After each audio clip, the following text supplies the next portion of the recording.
American entertainment. At the start, Taylor Swift writes a song about me. Welcome back, brave explorers of impossible worlds. We are excited to have you here to continue this odyssey together. Before we continue, everything you'll hear is pure fiction. So please don't try to replicate combat techniques at home. This wonderful story and all its rights belong to its brilliant original author. We are only the messengers of entertainment. Want another dose of adventure? Subscribe to our YouTube channel so you don't miss a single chapter. And if you can't wait, our Patreon has exclusive surprises you'll love. Chapter 126 Beautiful Love Letters. The winner of Newcomer of the Year is Justin Timberlake. Looked down at the envelope. The television broadcast and switched to several nominees. Florida, who had become a sensation with Low, the Jonathan Brothers, the Disney-backed teen idol group, rapper The Dream, Colby Kelly, who previously collaborated with Taylor on Breath, the Nashville-based rock band Paramore, and Ryan Rivers. Justin shouted. The background music Wake Me Up immediately played. The wake-up call signaled the start of the ceremony. Ryan stood up and first embraced Taylor. Congratulations, my Superman, Taylor said, giving Ryan a few firm pats on the back. Ryan strode onto the stage and accepted the diamond-shaped clear crystal trophy from Justin. Congratulations, young man, Justin said, maintaining his usual stylish attire, a suit and a dapper look, one of the few male singers who could rival Ryan in terms of appearance. Standing beside Ryan, the two leading men of their generation were joined together. When Ryan returned to the audience, Taylor was already up, preparing for her live performance. She reappeared on stage, dressed in white, singing White Horse from her new album. Similar to Love Story, this song was also completed last year, but its mood is completely opposite to Love Story, somber, melancholic, and sad, depicting a story of heartbreak. This song was chosen as the third single from her new album, following You Belong to Me. Taylor excitedly mentioned to Ryan on the phone recently that the song was featured in Grey's Anatomy, one of her favorite American TV shows. As a childless cat lover, she later named her Scottish fold cat after a character from the show, and another after a character from Law and Order. Taylor currently owns a Siamese tabby mixed breed named Indy, and when Taylor talks to Ryan at home, she lets Ryan listen to Indy's snoring. She also has a Doberman Pinscher, which Ryan named Bug. After Taylor Swift, dressed in white, gave a heartfelt performance, several top artists, including Neo, Leona Lewis, Miley Cyrus, Coldplay, Mariah Carey, and the Pussycat Dolls, took to the stage, as well as Beyoncé, whose rendition of Single Ladies drew cheers from the audience. A new style. This song is really good, the competition is too fierce, Taylor said, feeling a bit suffocated. Ryan, I want to change my image. She grabbed Ryan's arm. Should she sing I Need Your Love? Ryan pondered, considering her voice and the theme of a love song. From a financial perspective, she was the most suitable, and from an emotional perspective, she was the only one. Really, Taylor hadn't expected Ryan to have a new song, especially since Where Are You Now had only recently been released. Once Where Are You Now starts to decline on the Hot 100 singles chart, I'll release another new song, Ryan said. Actually, I also have a new song, written for you, Taylor said, reaching out to brush a strand of Ryan's hair aside. She said that after being separated from Ryan for a while, she often missed him, and she poured that longing into a new song. One song for another, Ryan wasn't losing out. What's it called? I'll tell you later. Taylor lightly tapped Ryan's nose. After taking award photos, Ryan and Taylor canceled the AMA after party and returned to their hotel early for some alone time. When are you planning to sign your new artist? In the next few days. Kevin Harris's contract expires soon. And as for that other British girl, she's available anytime. Ryan let Taylor sit on his lap. What's that British girl's background? Taylor wasn't interested in the other one, but asked a few more questions about the female singer. I met her by chance, her voice is very unique, Ryan said casually. Taylor had actually secretly logged into her MySpace and considered herself more attractive than her. This girl didn't have the same kind of Diodario vibe, so she turned off her warning radar. Wait a minute, I haven't sung for you yet. Sing while shouting later. Get lost, I'm singing now. She broke free from Ryan's clutches. She asked Erica to get her the guitar, the very same gleaming, custom-made Swarovski. Tall, dark, and Superman, he puts papers in his briefcase and drives away. To save the world or go to work, it's the same thing to me, He has eyes as gentle as his mother's, and ideals as lofty as his father's. I wonder if he knows how much I miss him. I understand every word you say. You smile slightly and say, "How are you?" I reply, "Not bad. I always forget to tell you, I love you. I will always love you." I saw Superman fly away. You have a busy day. You saved the world. And I will always be here waiting. I saw Superman fly away. Come back, I will always be by your side. I will always be here, waiting in the same place. Ryan finally understood why she said I always forget to say I love you when accepting the award. It was already written in the lyrics. This was probably the most beautiful love letter in the world. As for the song title, it was very obvious, Superman, is it good? Taylor chuckled. This is the best song in the world, Ryan said. Without you, there would be no song. Taylor pouted her pink lips. You've given me so much inspiration. Even when we were taking the award photos just now, I had some new ideas pop into my head. I don't know how to describe it, but every time I'm with you, so many new ideas come to me. It's like a feeling of déjà vu. Taylor squinted, unsure how to describe it. Déjà vu, more or less, it seems so. Taylor nodded. So, his own sense of déjà vu was starting to affect Taylor, to the point that she wrote a song for her next album ahead of time? Ryan was lost in speculation. Ryan didn't realize that Taylor, who had just released a new album, had already begun writing for her next one, and that Superman was a bonus track for the deluxe edition of the next album, completed in 2010. There was very little information about this song. The only remaining rumor was that it was written for John Mayer. However, this rumor had never been confirmed. And Ryan had brought the song forward by 2 years. Would this change Taylor's 2-year album release schedule? Would it completely change Taylor's career? Furthermore, how exactly does déjà vu work on others? Does it require some kind of manipulation? And what about his own manipulation? Would it produce other effects? Ryan scrutinized Taylor again. Whether it was a change of stylist or something else, he definitely felt Taylor was more beautiful than when he first met her. Of course, it could also be explained by hormones making her more feminine. In any case, further observation was needed.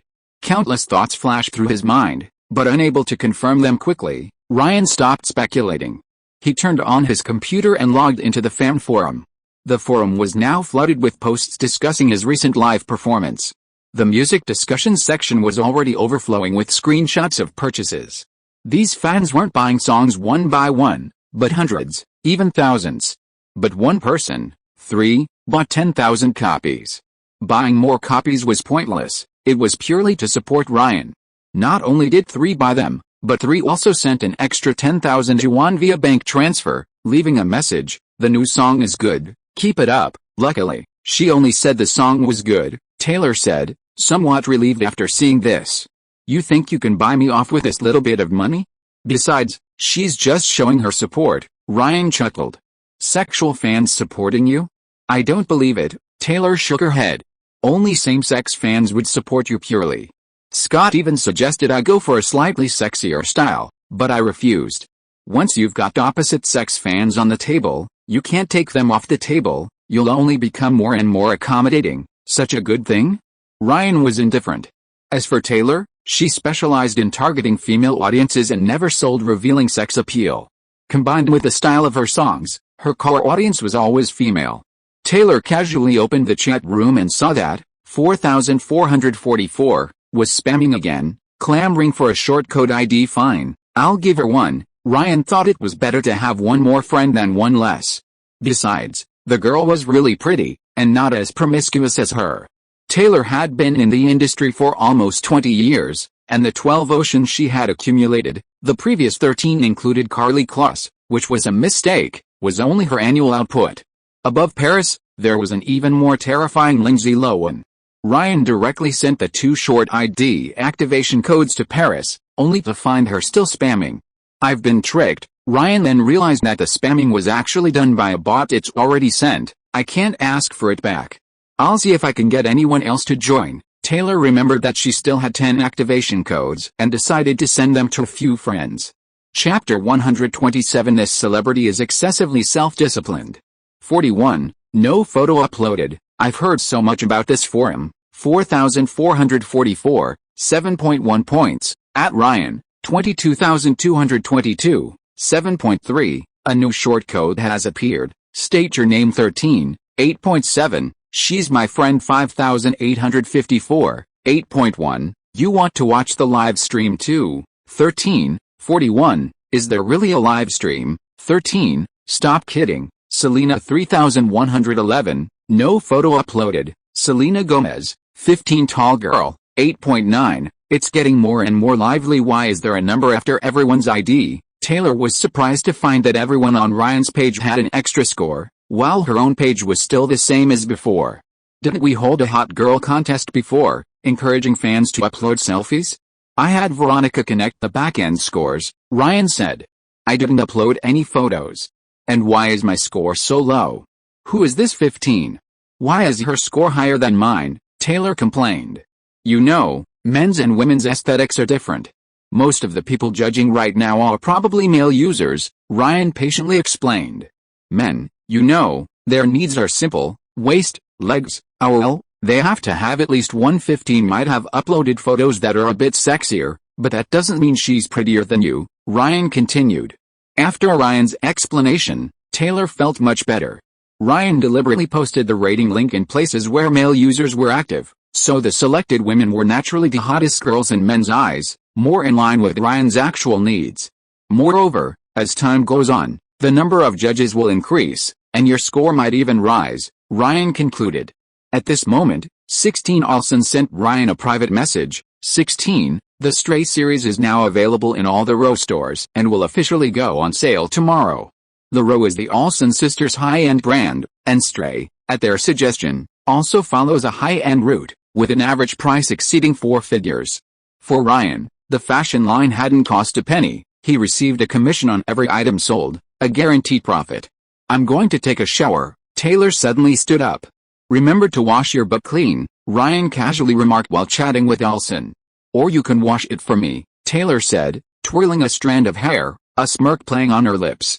Her flirtatious words flowed exceptionally smoothly and naturally, unlike her usual self. Sure, I'll wash it even cleaner, Ryan quickly nodded. Seeing Ryan stand up abruptly, Taylor's smile faltered. She suddenly understood what Ryan wanted. That's enough, Taylor said, lying in the bathtub, one leg curled up, slightly turned to the side, her brow furrowed, her expression uncomfortable. That's enough, Ryan nodded. Just then, Ryan's phone on the sink rang with an old-fashioned ringtone. It was a specially set alarm. Taylor opened her eyes, only to see Ryan had already left, seemingly preoccupied. What are you doing? Taylor straightened up, her previous frailty completely gone. I forgot to tell you, I set an alarm. From now on, I'll be working out for 3 hours every day. Everything will stop during that time, including you. Ryan dried himself off. Taylor was taken aback. Ryan was already dressed. You're just leaving me here, Taylor called out as Ryan was about to leave. Self-discipline is good, but isn't being too self-disciplined a bit excessive? Ryan turned around, kissed Taylor on the forehead, and patted her head twice to comfort her. Stay here and wait for me to come back. I want to go too. I want to work out with you. Taylor raised her fist, deciding to go with Ryan. I can't, Ryan, I really can't. Taylor braced herself on the treadmill, her legs struggling to keep up with the belt, her steps unsteady. She was now wearing a sports bra, revealing her slender abdomen, her exposed skin covered in sweat, her face flushed, and she was panting heavily. Ryan, on the treadmill next to her, reached out and stopped Taylor's treadmill. Taylor, supporting herself on her knees, laboriously sat down on a nearby chair, her breathing making the sound of a worn-out bellows. She watched Ryan's back, feeling his incredible speed. His pace was several times faster than hers, and he had already been running for almost 20 minutes. No wonder he's so good in that area, Taylor thought, fiddling with her hair. For Ryan, this was just a warm-up. The strength training after cardio was key to maintaining his muscles. He sat on the lat pull-down machine, pulling down with both hands. This machine primarily works the back muscles. Standing close, Taylor could see Ryan's back muscles bulging with each pull, possessing a unique, powerful beauty. Taylor's heart pounded with Ryan's stretches, a feeling akin to a man watching a pornographic film for the first time, nervous, curious, and a little thrilled. Like a devoted fan, she proactively wiped Ryan's sweat. Back, legs, arms, chest. 3 hours passed quickly. You must be exhausted, Taylor asked with concern. It's alright, Ryan glanced at Taylor, who was wearing tight-fitting workout clothes. The intense workout didn't make him feel tired at all. Instead, he felt exhilarated. The surge of hormones in his body actually intensified his sexual urges. Have Erica buy a really soft cushion. The softer the better, Ryan suddenly said to Taylor as they left the gym. Why buy that? Taylor didn't understand for a moment. You might need it tomorrow, Ryan nodded. Hiss. In the first-class cabin, Taylor had just sat down when he gasped, breaking out in a cold sweat. He regretted not listening to Ryan's advice yesterday, and cursed Ryan inwardly for being too reckless. But then he thought, that thing is determined by genes, and Ryan couldn't control it either.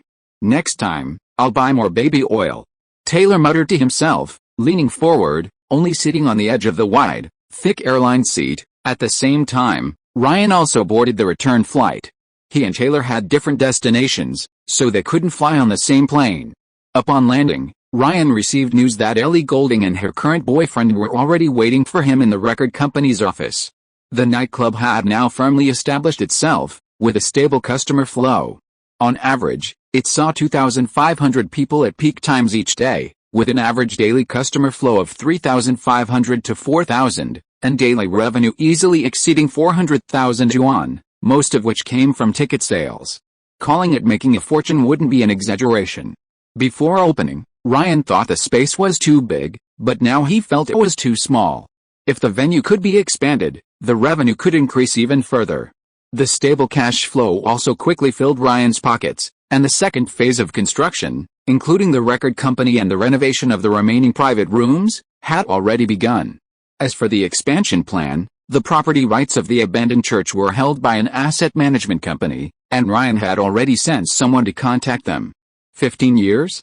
Are you kidding me? Ellie Goulding's boyfriend shouted as soon as he saw the contract. It's just a record contract, not a servitude agreement. What's the rush? Ryan's tone was unfriendly. This contract is way too long. If sales aren't good, won't you be locking up Ellie's singing career? Unless you shorten the contract, we can't sign it. Her boyfriend stopped yelling, but his tone was very firm. Ellie, we can contact other record companies, right? Several have contacted us. He started winking at his girlfriend. Ellie nodded quickly. Yes, that's right. The young man's acting was lacking. Ryan shook his head and took a sip of his canned cola. We don't have to sign. Just pay the penalty for breach of contract in the lock-in agreement. It's only 100,000 British pounds. 100,000 British pounds? You only gave us 5,000 British pounds before, Ellie exclaimed. And it was a deposit, her boyfriend added. Is that so? I'm afraid you didn't read the contract carefully. This is an advance payment. The agreement I signed with you is a priority agreement. It stipulates that my record company has the right of first refusal. If you sign with another record company, no matter what conditions they offer, it will be considered a breach of contract, Ryan said calmly. Fuck you, the couple stood up immediately. Chapter 128 Big Announcement. If you're not happy with the agreement and think I've cheated you, then go find a lawyer now. If you want to fight. Barrick, Ryan shouted towards the door. Barrick, dressed in a suit and tie, opened the door with two of his men. The three burly men exuded an intimidating aura, and Ellie's boyfriend immediately shrank back in fear. I just want to help your girlfriend achieve her dream. Profit sharing is standard practice in the industry. You've released singles with Island Records, so I think you should know this. As for the contract length, look at Taylor Swift. Do you think Ellie Goulding has more potential than Taylor Swift a few years ago? Ryan countered with a smile. After the hard approach, it was time for a softer one. After all, his goal was just to sign a contract, not to push them to the brink. Ellie is no worse than Taylor Swift was back then, Ellie's boyfriend said.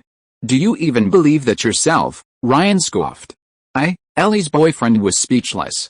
I only have one request. You have to be the producer of my future albums, and you have to give me songs to sing. Ellie calmed down and stated a request, which seemed much more practical. Of course, after the contract is signed, not only me, but even Taylor might give you songs. Helping you is helping ourselves, I think you understand that, Ryan coaxed her gently. Taylor rejected many songs, not because they were of poor quality, but because Taylor herself had too many songs. I have one last question, will you sign other female singers in the future? Ellie asked another crucial question. Then you can only gamble. Gamble that I'm unlucky and won't find a newcomer with the same potential as you. Ryan rested his chin on his hand. That concludes my questions. Ellie looked at her boyfriend. Mr. Ryan.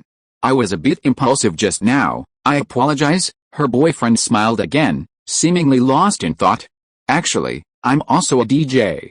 I think I'm more suitable for your record company than Ellie, and I might also be able to do live DJ performances. He rubbed his hands together. The live DJ schedule is already booked until next year. I'll contact you if needed. Ryan dismissed him with a single sentence. Don't forget, Ryan also participated in the performance company jointly established by AEG and Spinny Records. Ryan wouldn't treat his peers unfairly. He's very generous with performance fees. Plus, Bad Room's popularity in Florida means that top 100 DJs are lining up to perform there. Our means performance is already confirmed. In a few years, Bad Room will become a legendary nightclub, like the Sound Pavilion, enjoying a special status within the industry. Even Joel doesn't get many opportunities to perform now, only working as an equipment manager, let alone unknown DJs. Alright, he nodded. When do we start producing the first single? Ryan asked, seeing that the discussion was almost over. Ellie pointed to her boyfriend. Frank Music introduced me to producer, Starsmith. I've talked to him a few times and have a rough idea, but we need money for recording and production. Do you have a demo? Yes, the tentative title is under the sheet. Send it to me. I'll listen to it first, and if it's acceptable, I'll pay in advance.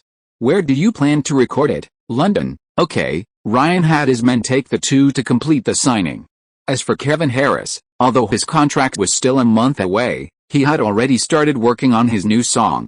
Then Ryan continued with interviews. He had been interviewing constantly lately, nightclubs, legal counsel, record companies, from clerks to waiters, except for cleaning staff. He basically used boss direct hire, prioritizing fans. Ryan could often tell if someone was a true fan just by asking a few questions. This led to another unique phenomenon. Apart from the core positions under Scott, the vast majority of other positions were held by women. Ryan was naturally delighted with this good thing. Every day, the receptionist greeted him with a radiant smile, making him more motivated at work, and the atmosphere was great, since everyone shared similar interests. Ryan, you need to take a look at this, manager Sean said, entering the office with a bag in his hand. Ryan glanced inside. It contained syringes and various strange and unusual devices. Their purpose in a nightclub was obvious. Although Ryan had zero tolerance for this kind of thing from the beginning, warnings and signs were plastered everywhere from the entrance to the hallway, and any staff member, regardless of who they were, was required to stop it if they saw it, leading to multiple conflicts every night. But this thing had become rampant and difficult to eradicate. We need to install a complete surveillance system, monitoring the entire main hall without blind spots. We also need to set up a special disciplinary team. Any misconduct in public will be stopped the first time, and the second time will result in being called to the police and blacklisted, barred from entering the nightclub. Furthermore, we'll set up testing strips at the entrance. Anyone testing positive will be refused entry. Double testing, Ryan ordered. He couldn't control what happened outside, but on his turf, this stuff had to be completely eradicated, without exception. What? Ryan, surveillance is fine, it's a public area after all, but testing strips, isn't that a bit too strict? What if one person in a group tests positive? What about the others? Sean chuckled. If Ryan really did this, it would truly be unprecedented. And it will affect customer traffic. Although business is booming right now, suddenly nobody will come anymore, Sean warned.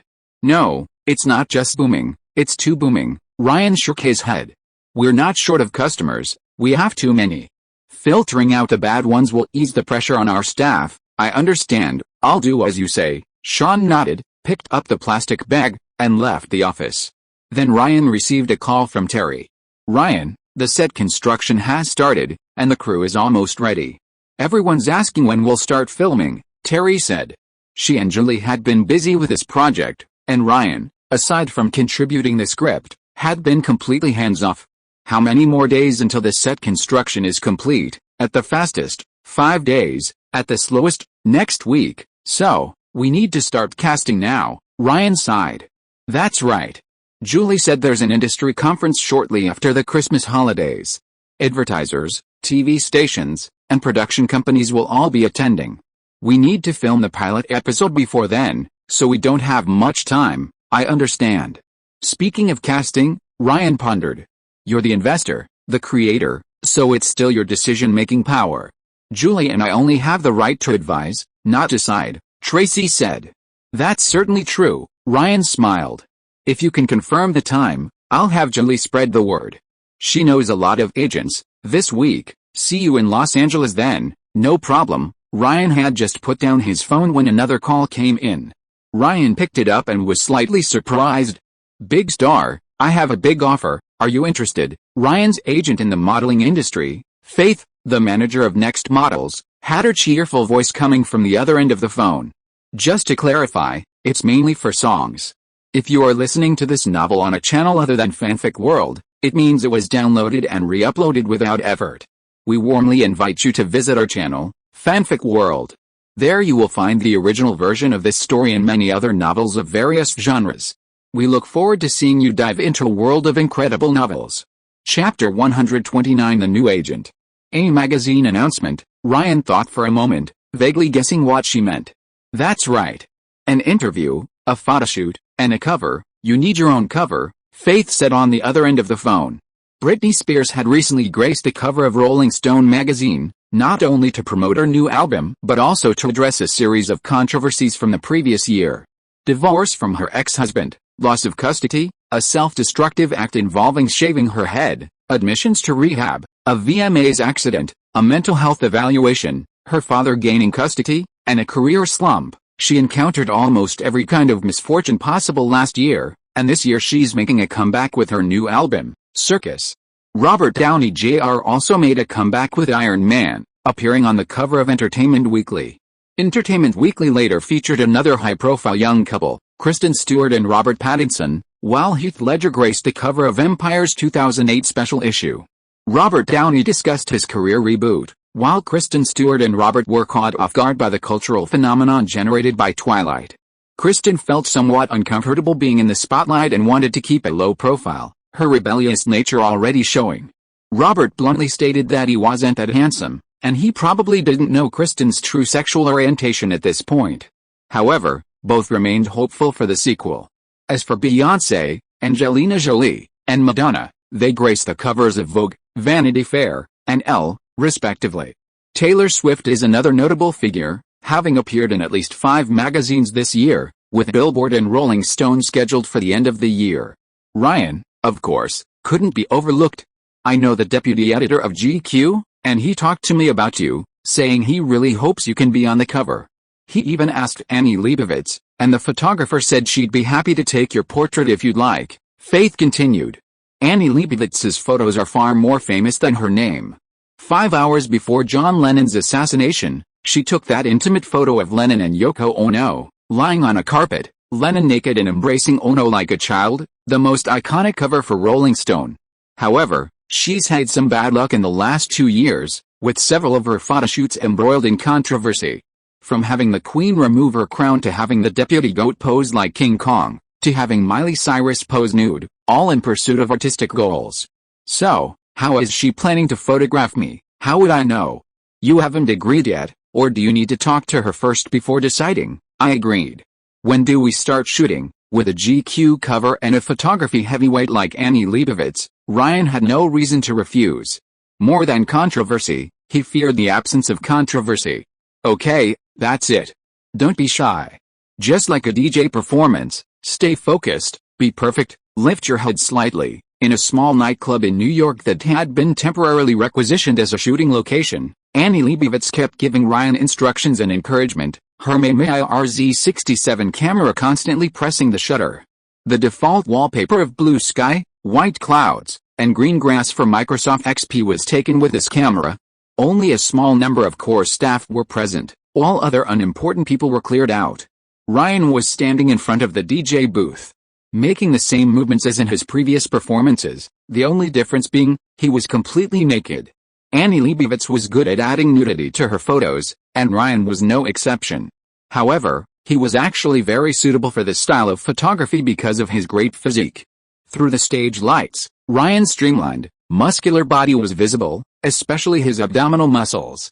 Under Annie Leibovitz's shutter, a series of images with natural, muscular beauty were captured. Standing to the side, Faith observed with keen interest, her gaze slightly fixed. After all, Ryan's off-the-charts state was almost comparable to someone else's fully loaded weapon. Faith had only learned of this talent of Ryan's today. As for the other staff members present, they were often caught off guard by the unexpected attention, a sense of inferiority welling up within them.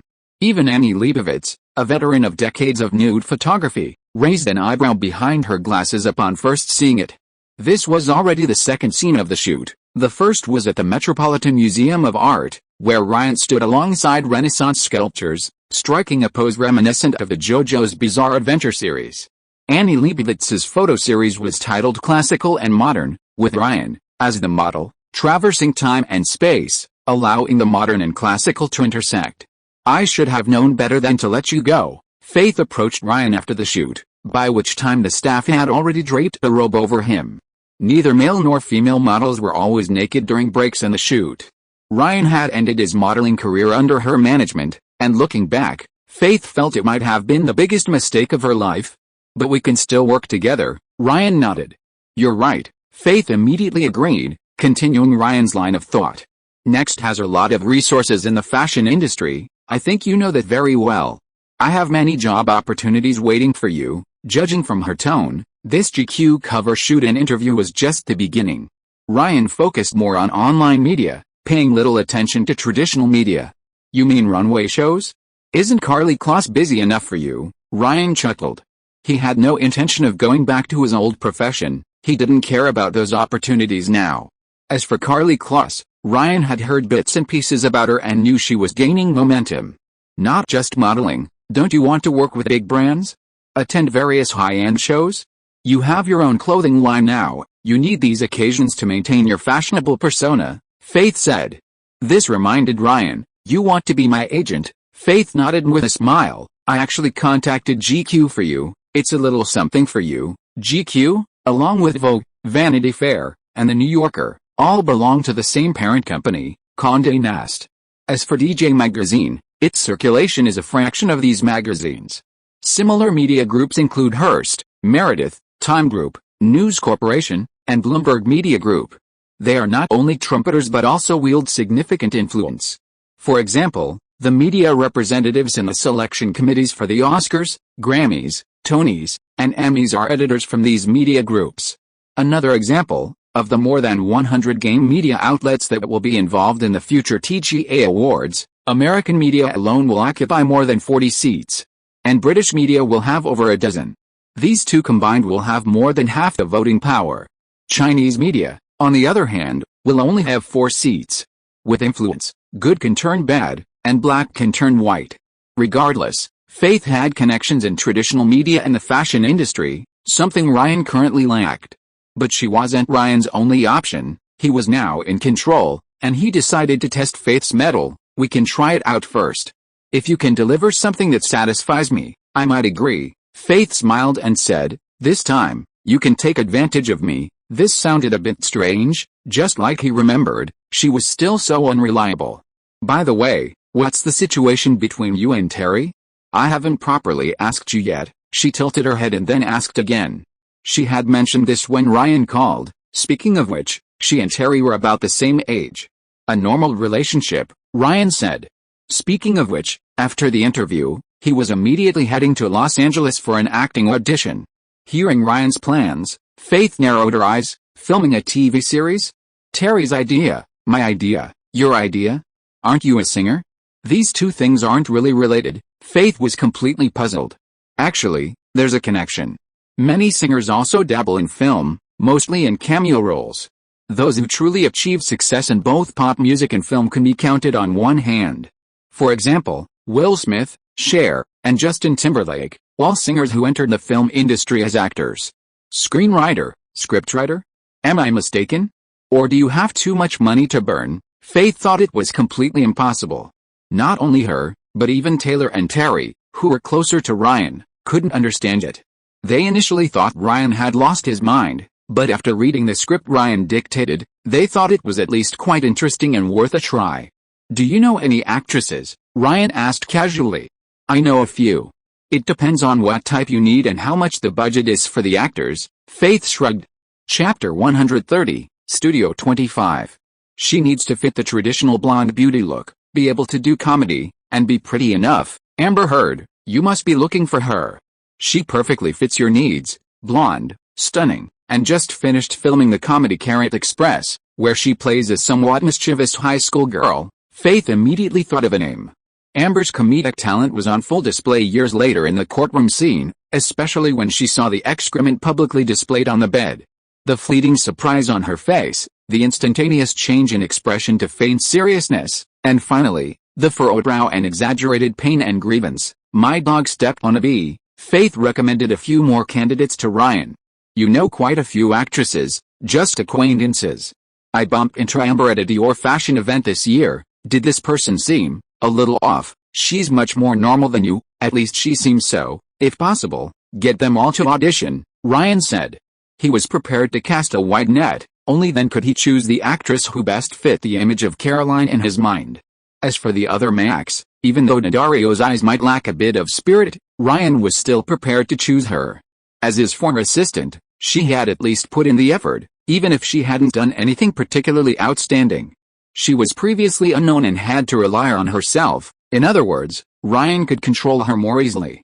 When Ryan saw Daddario again, she kept talking about the preparations she had made for playing Max.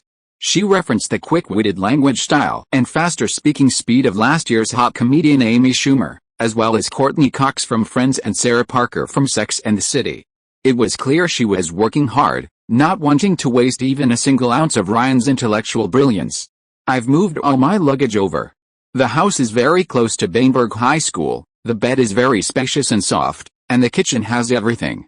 You can come anytime, Daddario went on, but the last sentence was the most important. Filming a TV series was a long-term job, so Ryan had her move to Los Angeles, paying the rent himself, essentially keeping her hidden away. On the way to the filming location, Daddario, sitting in the back seat, hugged Ryan. They hadn't seen each other for a while. I have to cherish every second I spend with you. Once we get there, I won't be able to touch you. She pressed her face against Ryan's chest. To avoid being photographed by paparazzi, Ryan insisted she keep her distance in any public appearances. I'll be staying in Los Angeles for a couple more days this time, Ryan reminded her. Really? That's great. What do you want to eat tonight? I'll cook for you. Daddario nodded immediately. If it were Taylor, she would probably just say, I want XXX tonight, make it for me. Taylor never stays in Florida for long when she comes here, while Daddario has a more direct understanding of Ryan's busy schedule. About half an hour later, the car stopped at Warner Brothers Studios in Babbitt. As soon as Ryan got out, he saw the iconic Warner Brothers water tower in the distance. At this time, the Warner Brothers logo on the tower was still the blue and gold color scheme it had before the AT&T acquisition. As for who the most unreliable client in the world is, different people might have different opinions, but DC fans often share the same view. However, Warner Brothers isn't as universally condemned as it would later become, a company rotten from top to bottom. The aftermath of The Lord of the Rings hasn't subsided, Harry Potter is gaining momentum, and The Dark Knight Rises is highly likely to be the year's box office champion. But all of this has nothing to do with Ryan. He was here purely because Julie had a close relationship with the CW network, and Warner Brothers owned half of the CW, allowing her to set up the studio here. The C in CW stands for CBS, and the W stands for Warner Brothers. As for why C comes before W, well, it's just for the better sound. Julie and Terry personally came to pick up Ryan. Ryan is the big spender, so how could they not make a big show of it? All the budget came from his pocket, all the crew members depended on him for their livelihood. The studio was huge, with massive buildings resembling industrial plants stretching out one after another. No wonder it's called a film studio. This is where Friends was filmed. Although the show finished filming 4 years ago, there are still staff members working here, handling some follow-up work. Would you like to go in for a tour? Last month, Gossip Girl just filmed some interior scenes here. The female lead's house is very close to here. Hi. Angus, how's filming this season? Yes, this is Ryan. You can chat later, but now I have to take him somewhere else. Jack Harper from 2.5 Men, Daddario couldn't help but turn around. That's right, that show was also filmed here, Julie nodded. As the golf cart drove along, Ryan caught a glimpse of Sheldon from The Big Bang Theory, which was filmed entirely in Studio 25 at Warner Brothers Studios. The show had just premiered last year. The studio Ryan rented was also Studio 25, where The Big Bang Theory and 2.5 Men were also filmed. Entering the massive metal factory building, the interior was illuminated by indoor lighting. It was divided into several areas, some already set up, others dilapidated and abandoned, remnants of previous filming crews. Cross this yellow line, and you'll be in our filming area, Julie reminded everyone. Ryan looked down and saw the name Two Bro Girls written in marker on the yellow line. The most frequently seen dinner and apartment scenes were mostly complete, with workers clanging and banging away. As a stage, the bar, tables, and kitchen were only one side long, not real, so construction was relatively quick. Not bad. Ryan stood in the small restaurant, feeling that although the details differed slightly from the images in his mind, it didn't affect the filming. The same went for the bedroom setup. As for the minor scenes, such as Han's office, they were only half built. The main purpose of bringing Ryan here was to observe the set construction. At this moment, Julie and Terry approached Ryan with smiles. "Ryan, is everything alright?" Julie asked with a smile. As an executive producer, she was responsible for production management, location management, and finances. For her, what she filmed wasn't important, and she could never have too many projects, so when Terry contacted her, she agreed immediately. As for Terry, besides being the director, she was also listed as a co-producer, because a large portion of the crew, including the assistant director, main cinematographer, makeup artist, and sound engineer, were her old team. Seeing Ryan nod, Julie immediately gave Terry a wink. Terry was a little embarrassed, and finally had to bite the bullet and say, "It's just that the budget is a little over budget." How much more? Ryan didn't ask for specific details. Terry was in charge of the finances, so he didn't need to ask. "We need $100,000 right now. We need to pay the set supplier immediately, and then there are the workers' wages," Teresa said with a smile. "Then I'll approve another $300,000 for you. If that's not enough, just ask me for more," Ryan said generously. After all, Miss Taylor was paying for everything. Besides, he made money from the quality of the show, not by being a bloodsucker. How could his subordinates work if they weren't fed? Ryan is so generous. "I'll thank him on behalf of the other staff," Julie said, shaking her head in appreciation. Teresa raised her arm, almost shouting yes. "Where are we going to audition the actors later?" Ryan asked. "In my office, not far from here," Julie replied. Ryan had Julie contact Faith directly so she could schedule the auditions. Teresa Palmer, 22 years old, 167 centimeters tall, from Australia, a blonde girl introduced herself to Ryan. Teresa and Julie sat on either side of Ryan, while Daddario stood to the side, ready to act alongside the auditionees. Australia is a prime breeding ground for blonde actresses. Nicole Kidman, who dyed her hair, Kate Blanchett, Naomi Watts, and tall actresses are all Australian. And the one in front of him, Ryan thought, wasn't much less attractive than the Australian actresses of yesteryear. "Have people said you look like Kristen Stewart?" Ryan asked. The woman in front of him could be considered a blonde version of Kristen. Her eyebrows and features were about 60–70% similar.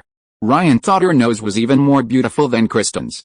Overall, she was more like a combination of Kristen and Scarlett Johansson, possessing both their delicate beauty and sexiness. "People often say that," she said, shaking her head slightly, looking somewhat helpless. Looking too much like another actress isn't necessarily a good thing, especially when that other actress is currently very popular. "Let's begin the performance," Teresa said, seeing that Ryan didn't ask any further questions. Teresa had already received the character synopsis and a few pages of the script and immediately began acting opposite Daddario. The scene was only a few minutes long. Since 7 or 8 other actresses had already auditioned for the role of Caroline, they had seen it countless times and memorized all the jokes, making it difficult to laugh. "If possible, I'd like to perform it again," Teresa said, feeling she hadn't performed well. "One time is enough. We'll call you afterward, whether you're selected or not," Julie said. After Teresa left, Ryan chatted with the 2 actresses. "I think she's pretty good, at least better than the previous ones," Julie said. "And it doesn't feel out of place." Although she hasn't done much comedy, she still has some comedic talent, Teresa added. I also think she's good, but she looks too much like Christine, Ryan said, expressing his frustration. A comedic version of Christine? I think that's actually a selling point, don't you think? Julie said. There's still one last Caroline, we can watch her performance before making a decision, Teresa said, remembering something. Ryan checked the time, only 15 minutes remained until the agreed-upon audition time. Logically, the Amber should have been ahead of Teresa in line. 15 minutes later. That's a wrap, Ryan stood up precisely on time, ending today's interviews. Being late even for an audition was incredibly unprofessional. No matter how good the acting, he wouldn't hire someone like that. Just as Ryan stood up, the door was flung open, and a blonde woman rushed in, panting. I'm not late. Seeing Ryan already standing, she quickly came up with a plan. There are no parking spaces outside. I was delayed by parking for a few minutes. That's not an excuse. Ryan walked straight out. She took a step towards the door, trying to block Ryan's way, but Ryan easily pushed her aside, and she bumped into the wall. Looking at the two middle-aged women inside, Therese and Julie were helpless. Ryan was the one who made the decisions. Wait a minute, Amber chased after him. Chapter 131. The acting is fine, the person is the problem. I was only a few seconds late. Amber caught up with Ryan. Ryan pretended not to hear. Seeing Ryan disappear down the corridor, Amber couldn't help but mutter fuck, her brow furrowing. You messed up, you made me late, bitch, Amber cursed as soon as she got into the car. A dark-haired Asian woman sat in the driver's seat. She looked older, with a center-parted hairstyle, and at first glance, she looked like a man. It was just traffic, we left early, don't be angry. The dark-haired Asian woman tried to hug Amber to comfort her. Get lost, Amber slapped her across the face. Don't be angry, darling. The dark-haired Asian woman wasn't angry and continued to comfort her. Even as she started the car, Amber was still cursing and spewing profanities. Come first thing tomorrow morning. I have to get this role, Amber said aggressively. She'd read part of the script and thought the sitcom was pretty good, much better than the rubbish scripts she'd previously worked on. Although the cover listed Ryan as the lead writer, she was convinced it was ghostwritten, backed by a top-tier screenwriter. Her hunch wasn't entirely wrong, since Two Broke Girls was written by Michael Patrick King, the co-creator of Sex and the City, who was currently preparing the second Sex and the City movie. She'd investigated Ryan thoroughly. This DJ's rise to fame was incredibly rapid. He'd only debuted in March, and soon the Harlem rap was a nationwide sensation. Then came the photos of Ryan with Puff Daddy, followed by his collaboration with Leona Lewis, and shortly after, Leona appeared at the Olympic closing ceremony. It all happened too fast and too coincidental. Amber rationally concluded that someone powerful was pulling the strings behind Ryan. As for Ryan's relationship with Taylor, she thought it was more of a publicity stunt. At a Dior fashion event, she overheard a middle-aged woman mention Ryan, who boasted that Ryan had once modeled for her. Amber immediately struck up a conversation. Unexpectedly, a few days ago she received a call inviting her to audition. When she heard it was for a series Ryan was leading, she agreed without hesitation. Ryan clearly had connections, she couldn't miss such a good opportunity. She had prepared painstakingly for the role, and now she'd wasted this precious opportunity because of traffic. How could she not be angry? The more she thought about it, the angrier she became. Not satisfied with her outburst, Amber continued to berate the Asian-looking woman driving. The next evening, Ryan and his two companions finished most of the actor auditions.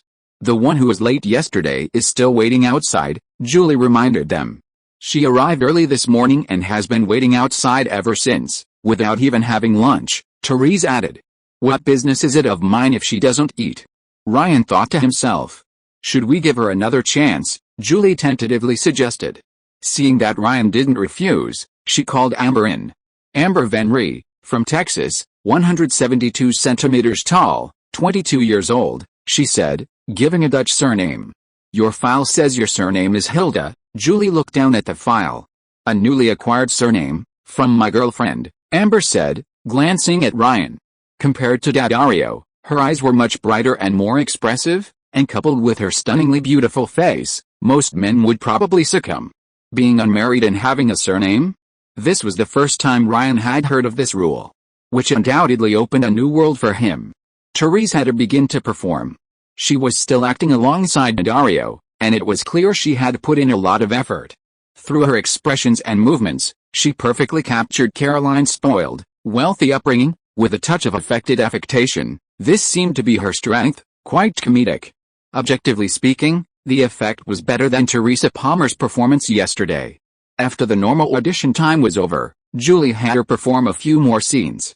The camera has recorded your performance. Go back and wait for news. We'll let you know whether you pass or not. What's the latest? Amber asked Ryan. Before Terry could speak, Ryan interjected, the latest is the moment before filming officially begins. Amber nodded, said nothing more, and left the room. Then, the two middle-aged women began to discuss. I think Amber gave the best performance of all the Caroline actresses, Terry said. And she's stunningly beautiful. There probably aren't many actresses prettier than her, Julie added. The two women looked at Ryan. Since he wouldn't budge, they couldn't do anything. I need to think about it carefully. What do you think, Dario? Ryan recalled how Amber had been frequently giving him flirtatious glances. Among all the actresses, she had the most subtle gestures and glances, giving the impression of being someone to be reckoned with. I don't care, Dario hesitated, afraid of being overshadowed. Teresa had already looked stunning yesterday, but Amber was even more so. As Ryan left the office with Dario, he noticed a car parked in the middle of the road. Through the windshield, he could vaguely see what was happening inside. The woman in the passenger seat had blonde hair and her back was turned to him. From her shapely back, he could clearly identify her as Amber, and she was repeatedly throwing her right fist, seemingly punching the driver. Curious, Ryan approached and knocked on the window. The two inside stopped. Ryan noticed that the driver was a dark-haired Asian man with bruises around his mouth and eyes, not fresh injuries, probably from last night's beating. Amber turned sharply, only to find Ryan there. The violent expression on her face vanished instantly, seamlessly switching to a soft lamb persona. She quickly rolled down the window. It's nothing, we were just joking around, right? Amber winked at her girlfriend beside her. Yes, yes, yes, the woman quickly replied. Ryan asked another question. I'm of Japanese-Dutch descent, she explained. A quiet life? That's all right then. Ryan told her to drive away quickly and not block his way.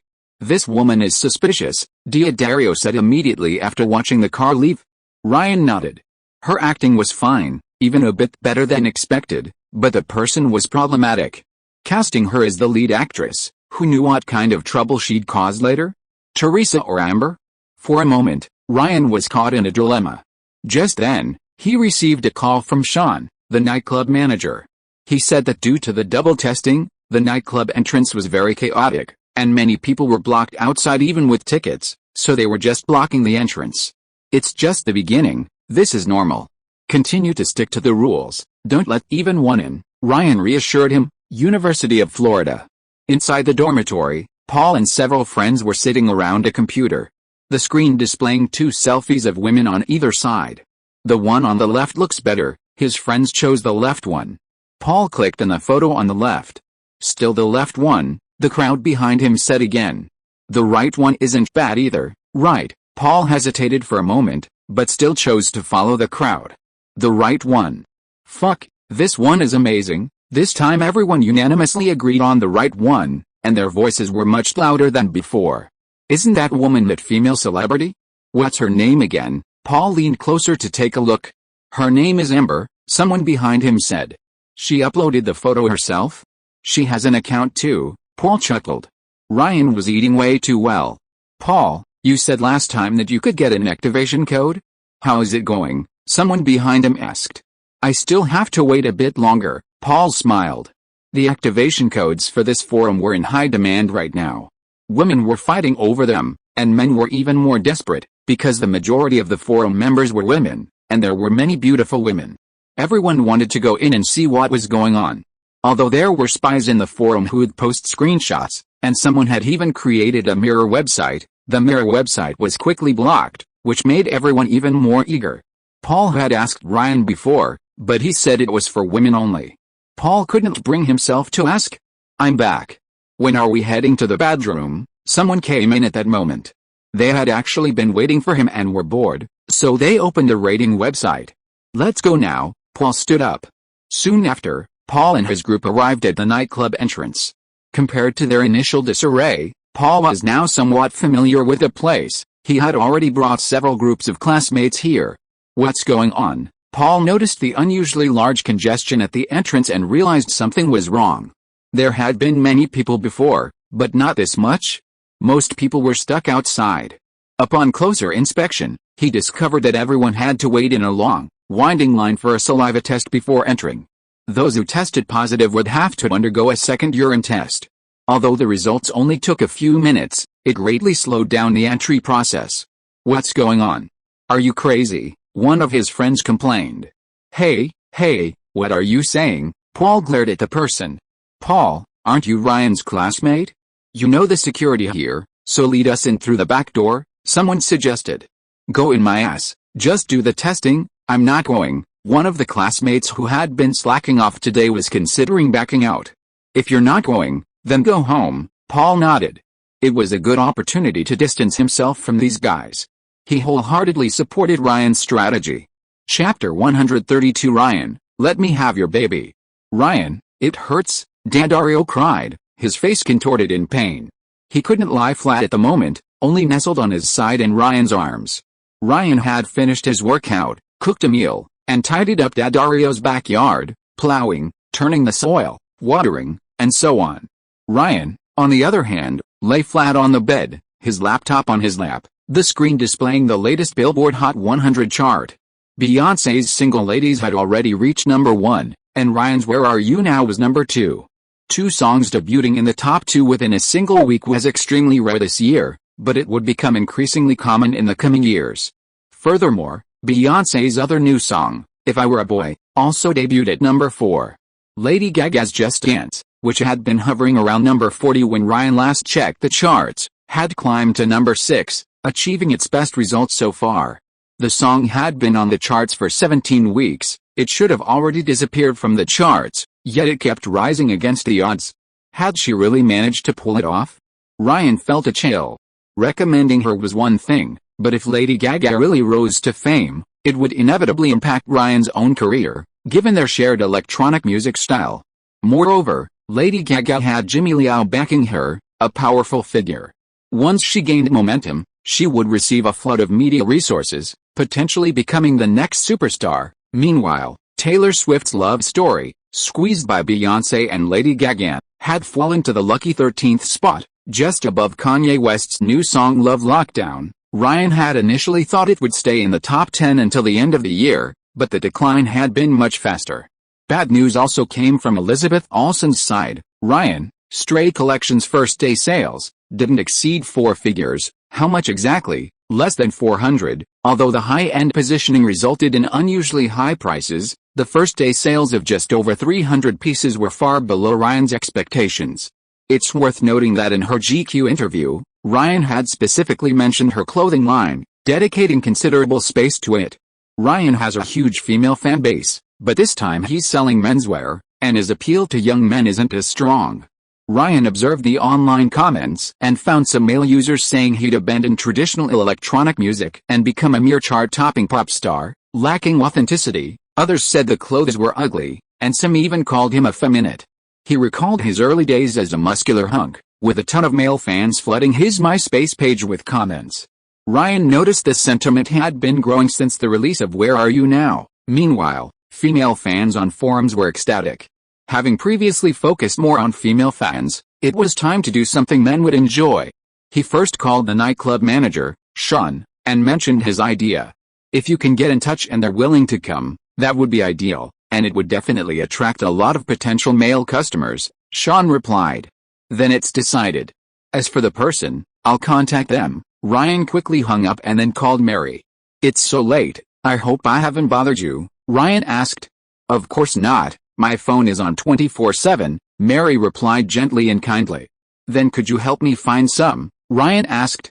Mary didn't ask any further questions and immediately said, "The kind of adult film stars you're talking about usually operate on the West Coast. I don't have many contacts, but I can help you find them. You know this industry isn't very big, a few middlemen can work together and eventually find what you want." "Who exactly are you looking for?" "No specific names, but at least they need to be well known."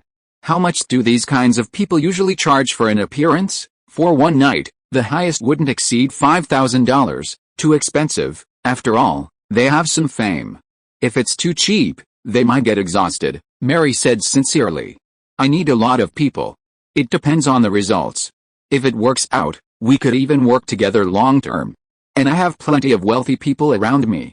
I won't interfere with their commercial activities outside of their normal performances, Ryan continued, clearly indicating that he wouldn't act as a middleman. In that case, they should make a concession. My budget is very limited, no more than $1,500 per person per night. Ryan felt that this price was normal. I understand, I'll go ask for you right away. Waiting for your news? Ryan hung up the phone, feeling that the matter was probably close to being settled. Even if Mary couldn't be found, he had other people to fill in. Then, Ryan called Alison. I just finished showering, why are you calling me? Alson's voice was a little nasal, and Ryan could imagine her wet hair even through the phone. Nothing, just missed you and wanted to ask how you were doing, Ryan said. Missed me? Don't be ridiculous, go miss your tailor, can't we both miss each other? Sure, you can miss 20 at the same time, come to Florida as soon as possible. Why? Alson's voice paused. Of course, I want to see you, I'm not going. If you want to see me, come to New York. Alson had her own principles and wouldn't travel thousands of miles to see me off. Alright, enough joking around. Bring some of the clothing from the collection over to sell at the nightclub as part of my merchandise. There's an event going on at the nightclub soon. Ryan revealed his true intentions for the call. Only then did Alson realize he'd been tricked again. Go find my sister, Alson snapped. They both told me to find you. When does the event start? Alson asked helplessly. After hanging up with Alson, Ryan noticed Daddario staring at him with wide, husky eyes. I'll find you a few more girlfriends to keep you company, so you won't complain about being lonely, okay? Ryan teased. Daddario sighed. Even Taylor couldn't handle this, so what was he? Men are all like that, always wanting more than they have. Ryan, I don't want to take the pills anymore. I'll have your baby, Daddario pleaded, his tone practically imploring.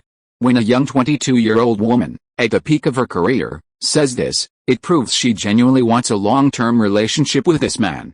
Even without a formal title, having children would give her the status of a mother. I've been vomiting, having diarrhea, headaches, and general discomfort lately. The doctor said it's a side effect of the medication, Daddario said pitifully. You're right, the side effects of this medication are indeed too severe, Ryan nodded. Daddario felt a surge of joy. The next second, Ryan changed the subject. I learned about a long-acting medroxyprogesterone acetate injection. One injection lasts for 3 months, with an estimated failure rate of only 0.3%. Many wealthy women receive regular injections with excellent results. Since she didn't want the emergency treatment, she could opt for the long-term one. The side effects will be even worse, right? Daddario looked worried. She didn't want this. You'll have to give me children sooner or later, and more than one, but you know Taylor is keeping a close eye on me. I really have no choice but to put you here, Ryan sighed, offering a rosy picture. She's very important to me. What if she breaks up with me because of this? What about those tens of millions? Don't forget, the TV series you filmed was invested in with the money she earned, Ryan continued. These words hit Daddario right where it hurt. When will this ever end? Daddario hugged Ryan tighter. This is only temporary, then I won't have to play the role of a rat in the shadows anymore. Smart, but until then, you can't tell anyone about us, I understand, Daddario nodded. Take your medicine first, and I'll make you a doctor's appointment tomorrow, okay? Chapter 133. Even a porn star is a star. The world's most bizarre nightclub, Bad Room, a hot singer and his bizarre business moves. This might be the only nightclub owner in the world who thinks he has too much money, a tyrant who thinks he can deprive people of their freedom of choice. These headlines, filled with sarcasm and ridicule, circulated in Florida newspapers after Bad Room announced its new entry restrictions and launched a large-scale double testing program for all customers. After all, the problem was obvious. Although entertainment leave, a euphemism for pubs, was illegal in Florida, walking along Church Street in Orlando, even without entering the club, one could smell a strong stench of leaf odor just standing at the entrance. Since the double testing rule was implemented, daily customer traffic has plummeted by 50%, And the highest number of people in the club at any one time has decreased by 1,000, Sean said gravely. Isn't that better? 1,500 people is the limit. Too many people would actually pose a safety hazard, Ryan nodded, not seeing it as a bad thing. More people do make money, but what if a stampede happens? There's a security gate at the entrance now, plus a manual metal detector. Because manual backpack checks are too slow during peak hours, they've added an X-ray machine. The security process is almost as fast as at an airport. In free America, you have to be extremely careful, otherwise this business won't last. A little trickery from competitors and Ryan won't be able to handle it, Sean then added, but on the other hand, since the double security system was implemented, there haven't been any fights or arguments. The number of young female customers has increased significantly. These women often come in groups, without male companions, probably because they feel safer here. Ryan snapped his fingers. The double security system created a better environment than other nightclubs, and that was enough. We've lost a bunch of low-quality regular customers, so let's expand our advertising. This time, we'll advertise in all the surrounding cities and launch a limited-time ticket discount event for 1 week. To maintain the buzz for a long time, we need to constantly have new activities to keep the customers interested. Sean nodded. As long as the guest lineup is confirmed, the advertising will follow quickly. Ryan called Mary on the spot. Is everything confirmed? Great, that's it. Have them come as soon as possible. I'll arrange the round-trip airfare and accommodation. Send a copy of the list to both my and Sean's email addresses later. Ryan hung up the phone. Treat them like you would a regular DJ guest. Don't arrange for them to stay in a bad hotel, Ryan said. He'd save money where possible, but he had to spend money on their treatment. Even adult film stars are stars. Ryan was treating them as genuine performance guests. Was it a bit wasteful? Sean felt it wasn't necessary to treat them that well, but since it was the boss's request, he naturally wouldn't object and left. Since World War II, a type of magazine has existed in the United States, such as Playboy, Penthouse, High Society, Leg Show, Cherry, and Swank. These magazines were largely similar, featuring erotic jokes, erotic fiction, and primarily illustrations. A large number of photo models surrounded these magazines. Nominally a type of print model, they were scouted by talent agencies, introduced to publishers, and after photoshoots, moved on to the next magazine. Few managed to get their clothes back, most remained in a gray area, fading into obscurity as they aged. During its heyday in the 1970s, Playboy held a higher status than GQ today, boasting a well-organized team of playmates, with monthly and annual awards that were once the talk of the town. However, with the rise of the internet, magazine sales plummeted, and these models found themselves in an increasingly precarious situation. They were like workers in a sunset industry, facing the uncertainty of unemployment. While they had many other ways to earn money, such as transitioning to video production, it was far less glamorous than what their predecessors had achieved. Ryan had been reading these magazines on his flight to Los Angeles when this sudden thought occurred to him. Some of them were already somewhat well-known online, and most importantly, they were glamorous, outgoing, and didn't charge high appearance fees, making them suitable for mass recruitment. Ryan checked the list one by one and discovered that these were all regulars in magazines, with several being annual playmates and countless monthly playmates. This far exceeded Ryan's expectations, considering his appearance fees weren't high. Their willingness to come only proved that the decline of traditional media in this area was faster than imagined. It wasn't so much that Ryan needed them, but rather that they needed Ryan more. Los Angeles, airport. After boarding the plane, Tyron Richards saw a group of familiar faces in the cabin. "You guys are going to Florida too?" Tyron was somewhat surprised, then greeted a few people. The most eye-catching was a woman with straight blonde hair, bearing a striking resemblance to Paris Hilton. Her name was Sarah Jane Underwood, last year's Playboy Playmate of the Year, but she didn't greet Tyron. Quite extravagant, so many people in business class, must have cost a fortune. Tyron was secretly alarmed. Actually, the airline had given these bulk tickets a discount, so the price wasn't much higher than economy class. After a long flight, the group of girls landed in Orlando. Their alluring figures and sexy outfits had attracted many repeat customers. Outside the airport, a luxury bus was already waiting for them. "This is what you need to do," the staff member from the bedroom said, handing out work manuals to the girls on the bus. Tyron, sitting in the front row, Flipped through the manual and found nothing too outrageous, just some simple dances, with more standing than dancing. Of course, sexy clothing was necessary. Our boss is worried you'll get tired, so the workload isn't too heavy, the staff member mentioned. That celebrity? Tyron recalled something and then thought this young man actually had some conscience. And what you do after get off work is your own business, the staff member continued. A cheer erupted behind them. Tyron didn't react much. Before heading to the nightclub, they went to the hotel to drop off their luggage. This activity would last for a week. Are we staying here? Tyron asked incredulously as she got off the bus. She had attended similar events before, and not only was the food and lodging poor, but she had also been harassed by men in the middle of the night. You read that right, the boss is always quite generous to his staff, a staff member said. After a quick rest in the room, Tyron started putting on makeup, then changed into a sexy and revealing outfit.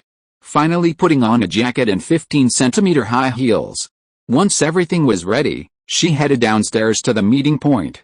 It was the same bus again, and when they arrived at their destination, Tyron was once again shocked by the scene before her.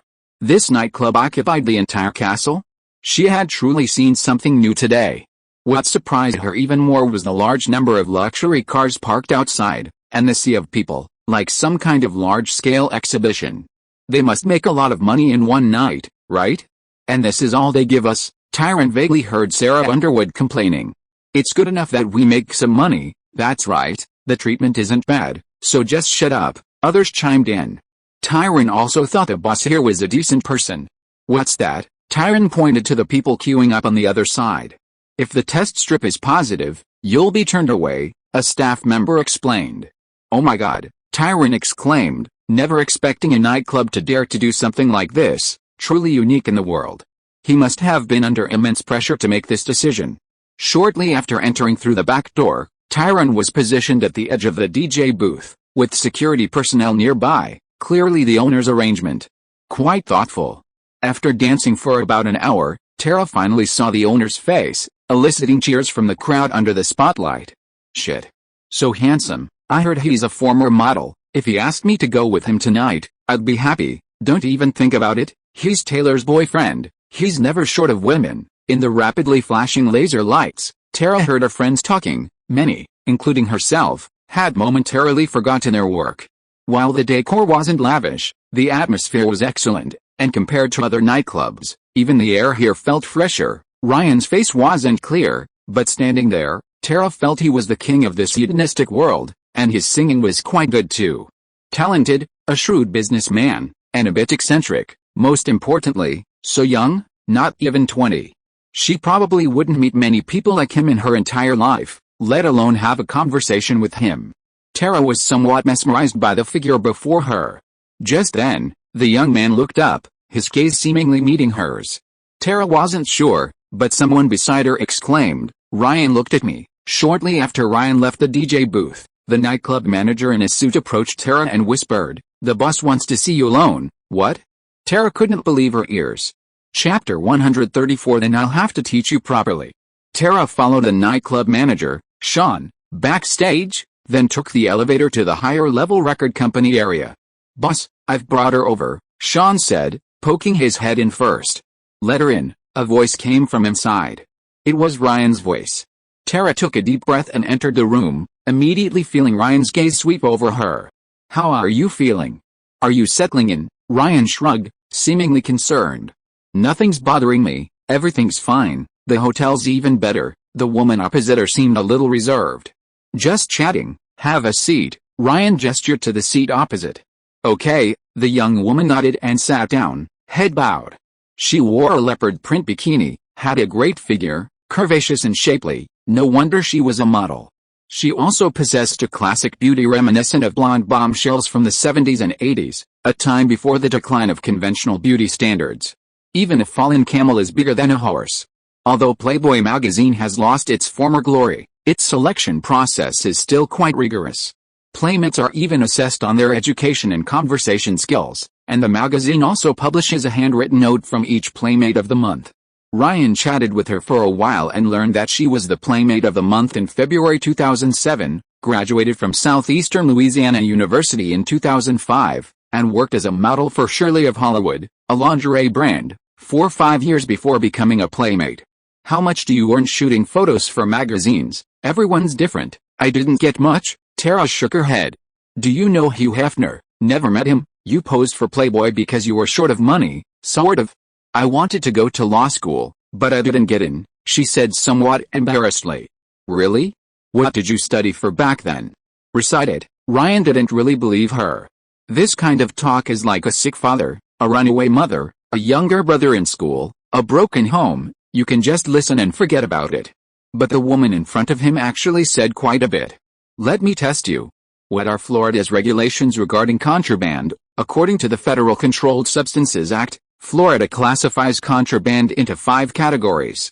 Simple possession of Category INTI 1 items constitutes a third-degree felony, punishable by a maximum fine of $5,000 and 5 years in jail.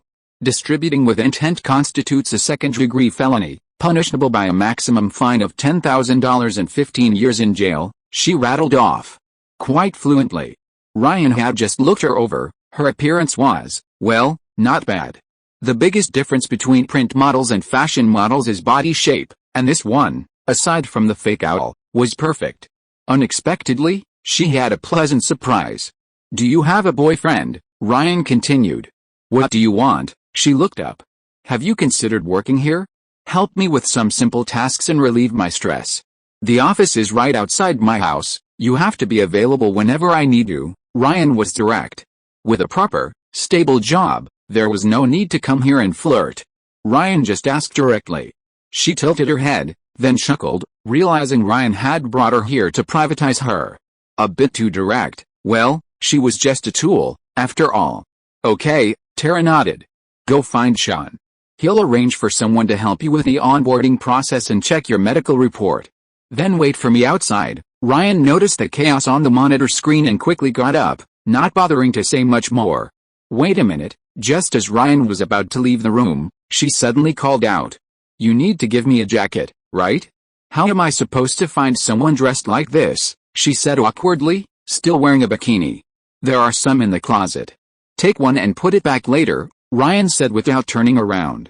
You ruined my clothes. Why won't you pay for them? The girl shrank back, somewhat frightened by the burly man who was a head taller than her, but still didn't let him leave. It was the souvenir shop in the outer corridor of the nightclub, where Ryan's clothing line was sold, and Elizabeth was now acting as a mini-shop manager. I didn't break this. It was like this when I got it, the burly man shouted angrily. Are you slandering my boyfriend? The burly man's girlfriend chimed in. Seeing the situation escalating, a figure blocked Elizabeth's path. The security camera shows whether you broke it, Elizabeth. Call the police now. Ryan appeared just in time. Okay, Elizabeth nodded immediately. Upon hearing about the security camera and seeing Ryan's presence, the man's arrogance immediately diminished. Now you either pay the original price, but once the police arrive, it won't be just the original price. I can send someone to negotiate with you slowly. Ryan gave him 2 options. I guess I'm just unlucky, the burly man smiled wryly, taking out his wallet. Quickly easing the chaos, Ryan turned and handed the money to Elizabeth. Is your performance over? I don't need your help. Go do something else, Elizabeth said somewhat embarrassedly. How are the sales? Ryan got down to business. There were so many people today, everything was snapped up, sold at full price. I didn't expect it to sell so well here, Amy chuckled, feeling a sense of accomplishment that she'd sold most of the clothes. Only a few hours had passed, and she'd almost sold out the entire stock. The sales were truly phenomenal. These clothes were ridiculously expensive, with exorbitant profit margins. Ryan realized the problem wasn't with him, but with Amy's 2 older sisters being rather unreliable. He'd have to figure things out himself in the future. Faith, on the other hand, was quite helpful, saying she'd contacted the head of Calvin Klein's CK marketing department, who, after seeing Ryan's photos in GQ, agreed to make him the face of CK underwear next year. All that muscle training had paid off. Alright, go do something else. We don't need you here right now. I've already contacted them about restocking. Amy pushed Ryan out. Late at night, an exhausted Sean found Ryan. The event was a huge success. Customer traffic has increased even further compared to before. People were almost crowding outside the main hall. The publicity really worked. Despite being exhausted, Sean still had a delighted smile. How much of a role do you think those glamorous stars outside played? A lot of people came specifically for them. We could extend the event for 2 more days, and hold it monthly from now on. Next month, how about we collaborate with the University of Florida cheerleading team? Don't you have friends there? Sean had a sudden inspiration. Great idea. Nightclubs, you know, they only have a few kinds of events. Everyone worked hard today. You'll be on duty for an hour tomorrow night, Ryan said. No problem. Sean nodded, and seeing Ryan preparing to leave, he proactively said, that woman is still waiting for you. I'll have someone take her directly to the car. A moment later, the navigator's door opened, and a woman wrapped in Ryan's coat, wearing high heels, stepped into the car. Ryan reached out his hand, and Tara naturally took Ryan's arm as she sat down in the passenger seat. Ryan started the car. Have you ever done a similar job before? Ryan asked casually as he drove. Absolutely not, Tara shook her head. To be honest, she was still a little dazed. Yesterday she was worrying about rent, and today, she was sitting next to a big star. Although this was probably not a long-term job, Tara knew that once the boss got tired of her, he would just replace her with someone else. But at least she was making money. Then, she cursed herself inwardly for being a bitch, completely shameless for money. She had been able to resist this kind of temptation before. In fact, many people had made similar advances to her before, but she had rejected them all. Only with Ryan, she said okay. Why was that? She turned her head and glanced at Ryan driving. The street lights shone on Ryan's face, his face flickering in and out as the car moved, his eyes deep, his features sharp. Suddenly, she realized the answer.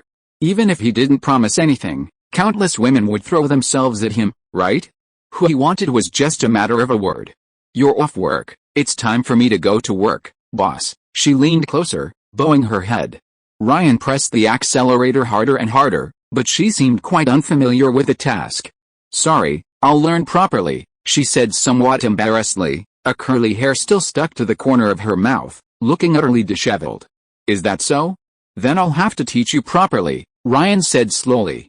Chapter 135 Blonde Texas Bitch. Teresa, has the actress for Caroline been chosen yet? Several actresses have been contacting me. Amber has called me at least 5 times. Ignore them. Fine, I'll have them contact you directly. It's so annoying. Frustrated. Okay. Ryan looked up and saw Rod Manley, CK's current executive vice president of influence marketing and communications, and Faith sitting next to him, both looking at him from behind his desk. I'd be very happy to work with CK. Ryan smiled and extended his hand. CK Men's Underwear has always invited only the most stylish men, and these models undoubtedly become instant stars in the fashion world after becoming spokespeople.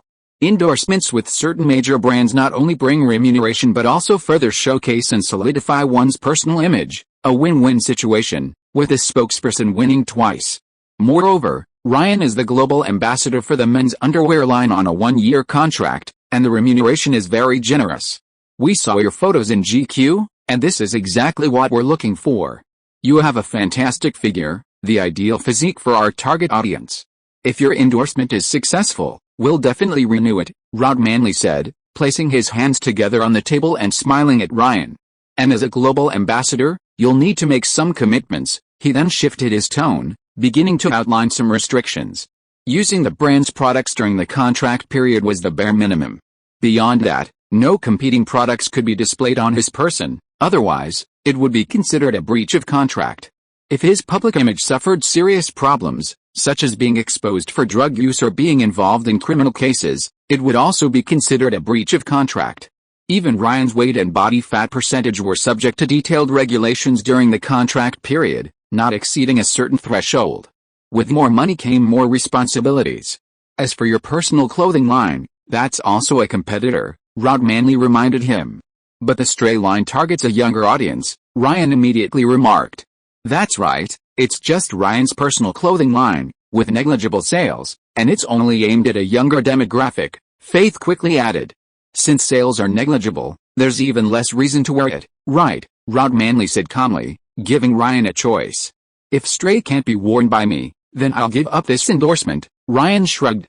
Of course, if CK can be lenient, then I'm willing to give CK more exposure, Like lifting my shirt during a solo performance, Ryan turned the tables, knowing that CK wanted exposure.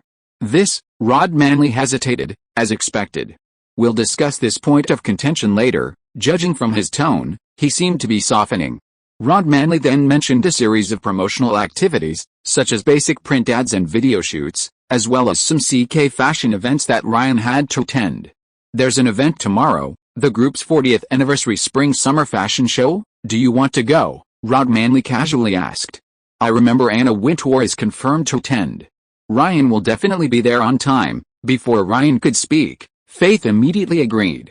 To become a personal brand influencer, one needs to become an icon, which requires participating in events to accumulate experience. Conversely, events and brands benefit from Ryan's endorsement, maintaining the brand's high profile. This mutually beneficial arrangement is common in the fashion industry. It's like an ecosystem where media, brands, celebrities, designers, and potential consumers are all part of the chain. Anna Wintour is at the apex of this chain. Rod Manley nodded. I'll add Ryan to the list. How about it? I'm a pretty good agent, aren't I? I used a lot of connections to get you sitting across from Rod Manley. After the meeting, Faith boasted in the elevator. Even Carly Kloss doesn't get this treatment. So, with my increased exposure, I can also elevate your status in the industry. Am I right? Ryan smiled, noticing their silhouettes reflected in the elevator's metal doors. Oh, look how reserved you are. In the fashion world, it's best to avoid telling the truth. There's a story called The Emperor's New Clothes, Faith reminded him with a laugh. She had to admit that as Ryan's trainee agent, she and Ryan had a symbiotic relationship, their interests intertwined. Stepping out of the elevator, Faith made another call. Yes, preparations for the CK 40th anniversary celebration need to start early tomorrow morning. Don't be late. I found someone to accompany you. No, Ryan, didn't expect that, did you? Hanging up, Faith explained to Ryan. Kaylee Krause is also invited, but she's quite far down the list. You'll have to mentor her tomorrow, then you'll have to give me something in return. What do you want? She leaned closer. Old woman, Ryan muttered, noticing the fine lines around her eyes. So what if I'm an old woman? We can do everything young girls can't, and we know how to take care of people. She didn't seem to care. Alright, I'll just arrange some new recruits for you to train later, and don't call me an old woman anymore. Back in his hotel room, before Ryan could even sit down, he received a call from Amber. Ryan thought for a moment and hung up. A short while later, another actress called. This time, Ryan answered directly and subtly indicated that the actress wasn't a good fit for the role, but they could work together again if the opportunity arose. Then Teresa called. Actually, you have no problems, but you have one fatal flaw. You look too much like Kristen Stewart. It makes it hard for the audience to remember you. Ryan subtly expressed his opinion. He had already made his choice. But I can't exactly get plastic surgery because of that, can I? Teresa sighed on the other end of the line, guessing Ryan wasn't the first to say this. If there were a Twilight parody movie, you'd be perfect. Then why don't you invest in making one? Teresa laughed. I don't plan on that for now, but I suggest you take a break and lay low for a while. Yes, I think I should go back to university to further my studies, but time and money don't allow it. Teresa debuted at 19, later signed with William Morris, and came to Hollywood 2 years ago. These past few years have been uneventful. She's remained unknown. She was already conflicted, unsure whether to continue trying, and after Ryan's rejection, her last hope was shattered. Ryan could hear her disappointment in her voice over the phone. Or come work for me. I won't sponsor you, but I can offer you a position. Ryan revealed his thoughts. This suggestion. I didn't expect it. She paused, realizing it would take some time to accept. Staying with me isn't a bad thing. Maybe there will be other opportunities in the future, Ryan tentatively suggested. Ryan is a constant. His female assistants come and go. After Dario and Erica left, all the previous work was given to one person. Ryan now needs at least 3, and even including Teresa, he's still one short. But you can't give me any promises about the future, Teresa continued. Yes, I'll consider it. Thank you for the invitation. Teresa's mind was a little confused, so she could only say that for now. I'll call you again. Ryan, do you have a crush on me? Teresa was silent for a few seconds before slowly speaking. I just need an assistant, and I think you're quite suitable. Don't overthink it, Ryan said calmly. I understand. Teresa hung up the phone. After finishing the call with Teresa, Ryan habitually opened the fan forum. The discussions on the forum had calmed down in the past few days. Due to their previous excellent performance, 5,854, 22,222, and 167 had been promoted to forum administrators by Ryan. With 5,854's deliberate management and the nature of the women's forum, the topics of discussion began to become increasingly private. As for the photo sharing section, it started to go wild in the direction of lower-level content. Every day there were photos showing off bodies, and people would even flash in and post photos late at night. These topless photos usually only appeared for about 10 minutes before being actively deleted by the poster. But these photo posters obviously didn't know that Ryan could see the operation log in the backend, and he could also see the deleted photos. Ryan had been feasting his eyes these past few days, having already marked some of the good stuff girls. Just as he habitually checked his logs to see if there was anything good for the day, he suddenly received a private message: 7,777, top 30 users in terms of looks, 9.5 rating, photo. There were no words, only a photo. The photo appeared to have been taken at home, featuring a woman, topless, head slightly bowed, looking at the camera with an incredibly seductive gaze. A piece of white paper was held in front of her, obscuring most of her body. The paper read, "Good evening, my beloved Ryan, this blonde Texas bitch wants you." Some words, such as Ryan, beloved, and want, were deliberately bolded. Ryan chuckled. Actors these days really go to great lengths to get roles. Years later, this woman would use the same method to confess her feelings to Depp, and unfortunately, Depp seemed to have taken the bait. Considering she was already the chosen one, Ryan decided to give this blonde Texas bitch a piece of his mind to prevent her from causing him any trouble later. He chose to save the photo, then blacked out his name on a piece of white paper, and finally uploaded the photo to Reddit. If you are listening to this novel on a channel other than Fanfic World, it means it was downloaded and re-uploaded without effort. We warmly invite you to visit our channel, Fanfic World. There you will find the original version of this story and many other novels of various genres. We look forward to seeing you dive into a world of incredible novels. Chapter 136: The Fearless Journey. Is that Amber Heard? Unbelievable, she looks so innocent. I never expected her to be so open and private. This blonde bombshell will be famous throughout Hollywood. Her words should be printed on the Hollywood Walk of Fame. You can miss 20-year-old Paris Hilton. You might miss 21-year-old Kim Kardashian, but you absolutely cannot miss 22-year-old Amber Heard. All the entertainment news editors in America are probably cursing. After all, they have to work overtime to reorganize this year's major entertainment events. Praise to the mastermind behind this.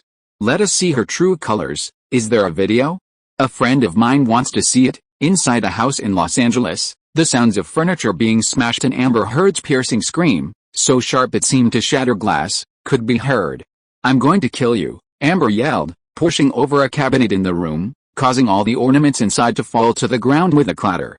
The room was a complete mess, with shards of glass scattered everywhere, broken wood chips, and countless pieces of overturned furniture.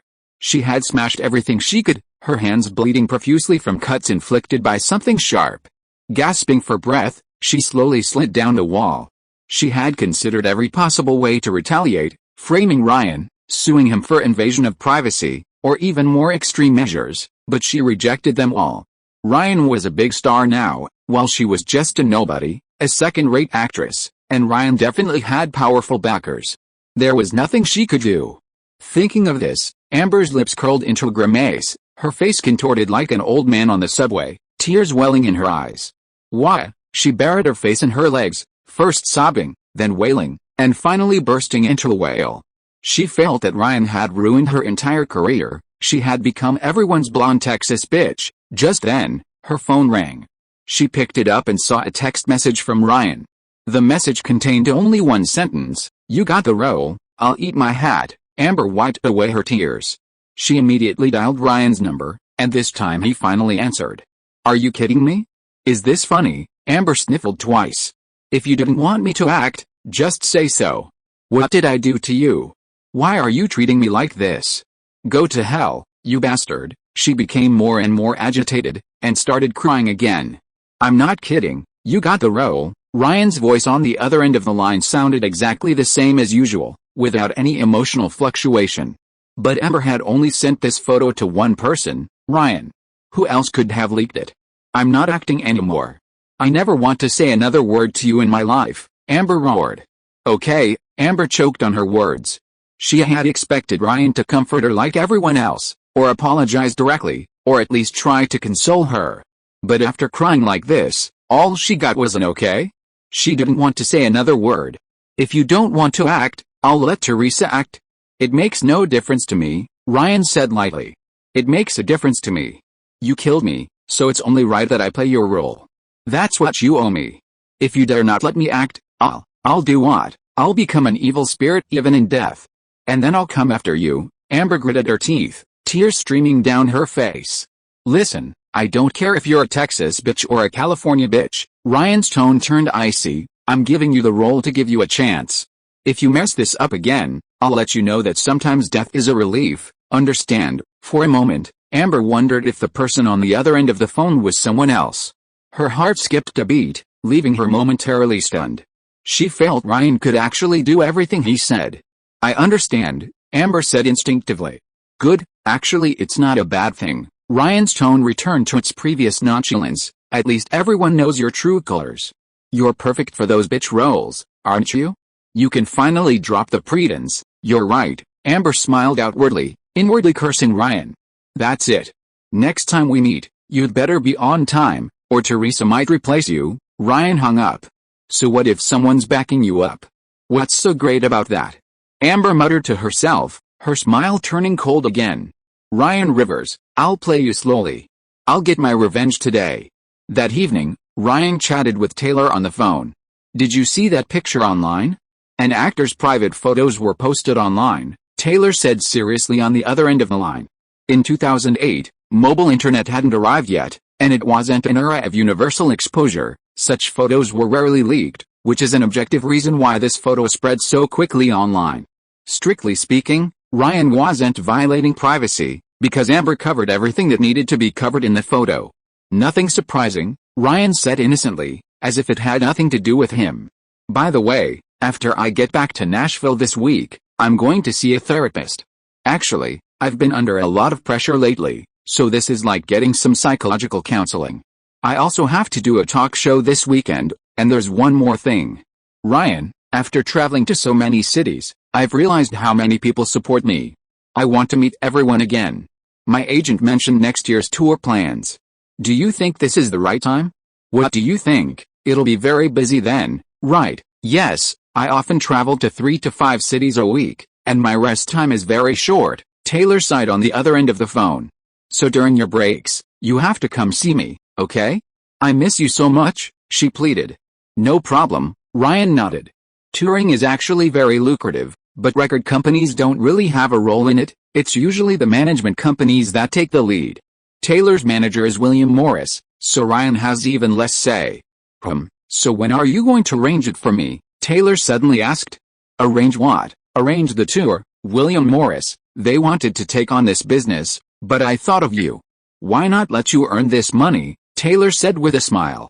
Ryan jumped out of bed. He thought of AEG. As the second largest concert promoter in the US, they could definitely help him find venues, making the rest much easier. If this goes well, he can use the same team for his future tours, and even expand to include tours by other stars. Ryan's mind raced. Touring involves many elements. First, the performance team. Second, the technical team. And finally, the logistics, transportation, team. Although it's starting from scratch, Taylor's tour doesn't start until next year, so there's still some preparation time. I understand. Let's start with recruiting the performance team, Ryan said after a moment's thought. The most important part of the performance team is the band members. If they just play backing tracks for every show, it would seem too perfunctory. Live accompaniment is industry practice, so recruiting band members is essential. Secondly, there are the backup dancers and other performers. This is a long-term job. The 3 teams aren't just involved in one or a few shows, but will accompany Taylor to all her performances. We need to find a large venue in Nashville, and recruitment and rehearsals can proceed sequentially. You're right, I'll have Therese ask. By the way, what's the name of this tour? Taylor asked. It has to be called Fearless Journey, of course. Chapter 137 New clothes are here, and so is the Emperor. New York, Highline Park. Is that Halle Berry? Karlie Kloss asked, standing next to Ryan. Maybe. Ryan glanced at the short black-haired figure with a chocolate-colored back visible in the distance, unsure. Ryan and Karlie were walking side by side, with a photographer snapping photos nearby, flashes going off incessantly. Further to the photographer, Faith followed closely behind, gesturing for Karlie to put her arm around Ryan's. "Won't Taylor be upset if she sees us?" Karlie Kloss asked cautiously. "She's not as petty as you think. It's just an arm in arm, not like we're going to bed," Ryan said casually. Hearing the word going to bed, Karlie Kloss blushed slightly. Ryan then remembered that the girl had only just turned 16. But once he stood close to her, most people would probably exclaim, "Is she really 16? After all, she was wearing slightly platform shoes, and combined with her height, she was taller than Ryan, definitely a big guy." Ryan raised his arm slightly, and Karlie's fingers slipped through his crook, gently hooking around his. "I haven't properly thanked you yet for getting the Tintin duo's contact information for me," Karlie Kloss whispered as she posed for photos with Ryan amidst a barrage of cameras. The two continued walking towards the geometrically striking avant-garde architecture, passing other notable figures along the way. They didn't recognize Eva Mendes, Naomi Watts, or Claire Denise, and didn't actively approach them for conversation. It was Ryan's first time attending such an event, and he found the setup quite grand, with tens of thousands of white roses supposedly flown in from Ecuador, and the paths lined with earth, moss, and crushed blue stones. The two went straight into the venue and took their seats. Perhaps feeling a little bored, Karlie initiated a conversation with Ryan before the fashion show began. "Why didn't you go to the runway?" Ryan asked. "It's menswear today," Karlie replied, sounding somewhat surprised. Today, Karlie wore a long dress. Although she seemed a little reserved, her figure and temperament were no less than those of a so-called top supermodel. Especially with her glamorous, wavy hair and slightly mature makeup, she exuded femininity. So-called high fashion is about dressing a woman so that even if she were naked in front of a man, he wouldn't feel awkward. Ryan preferred her look today. As for Ryan, even at this event, he remained dressed in his own collection. Karlie Kloss spoke softly throughout. At this event, she was merely an insignificant figure. During the conversation, Ryan noticed the Olsen twins had also arrived and waved to them. Just then, a commotion arose in the hall. The arrival of VIPs was obvious. 65-year-old Calvin Klein and Anna Wintour arrived together. The former, the origin of the name CK, was a designer. Anna Wintour, beside him, sported her standard look, a bob haircut, sunglasses, and a slight hunchback. Almost all the celebrities, designers, and media figures present consciously or unconsciously moved closer to Anna Wintour. Only Ryan and Karlie remained seated.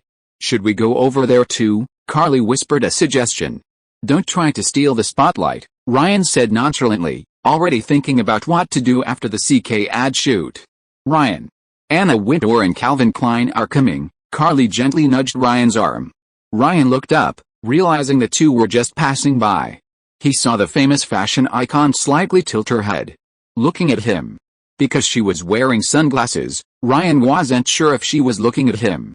The next second, Anna Wintour suddenly stopped, pointed at Ryan, and whispered to Calvin Klein beside her, seemingly commenting on him.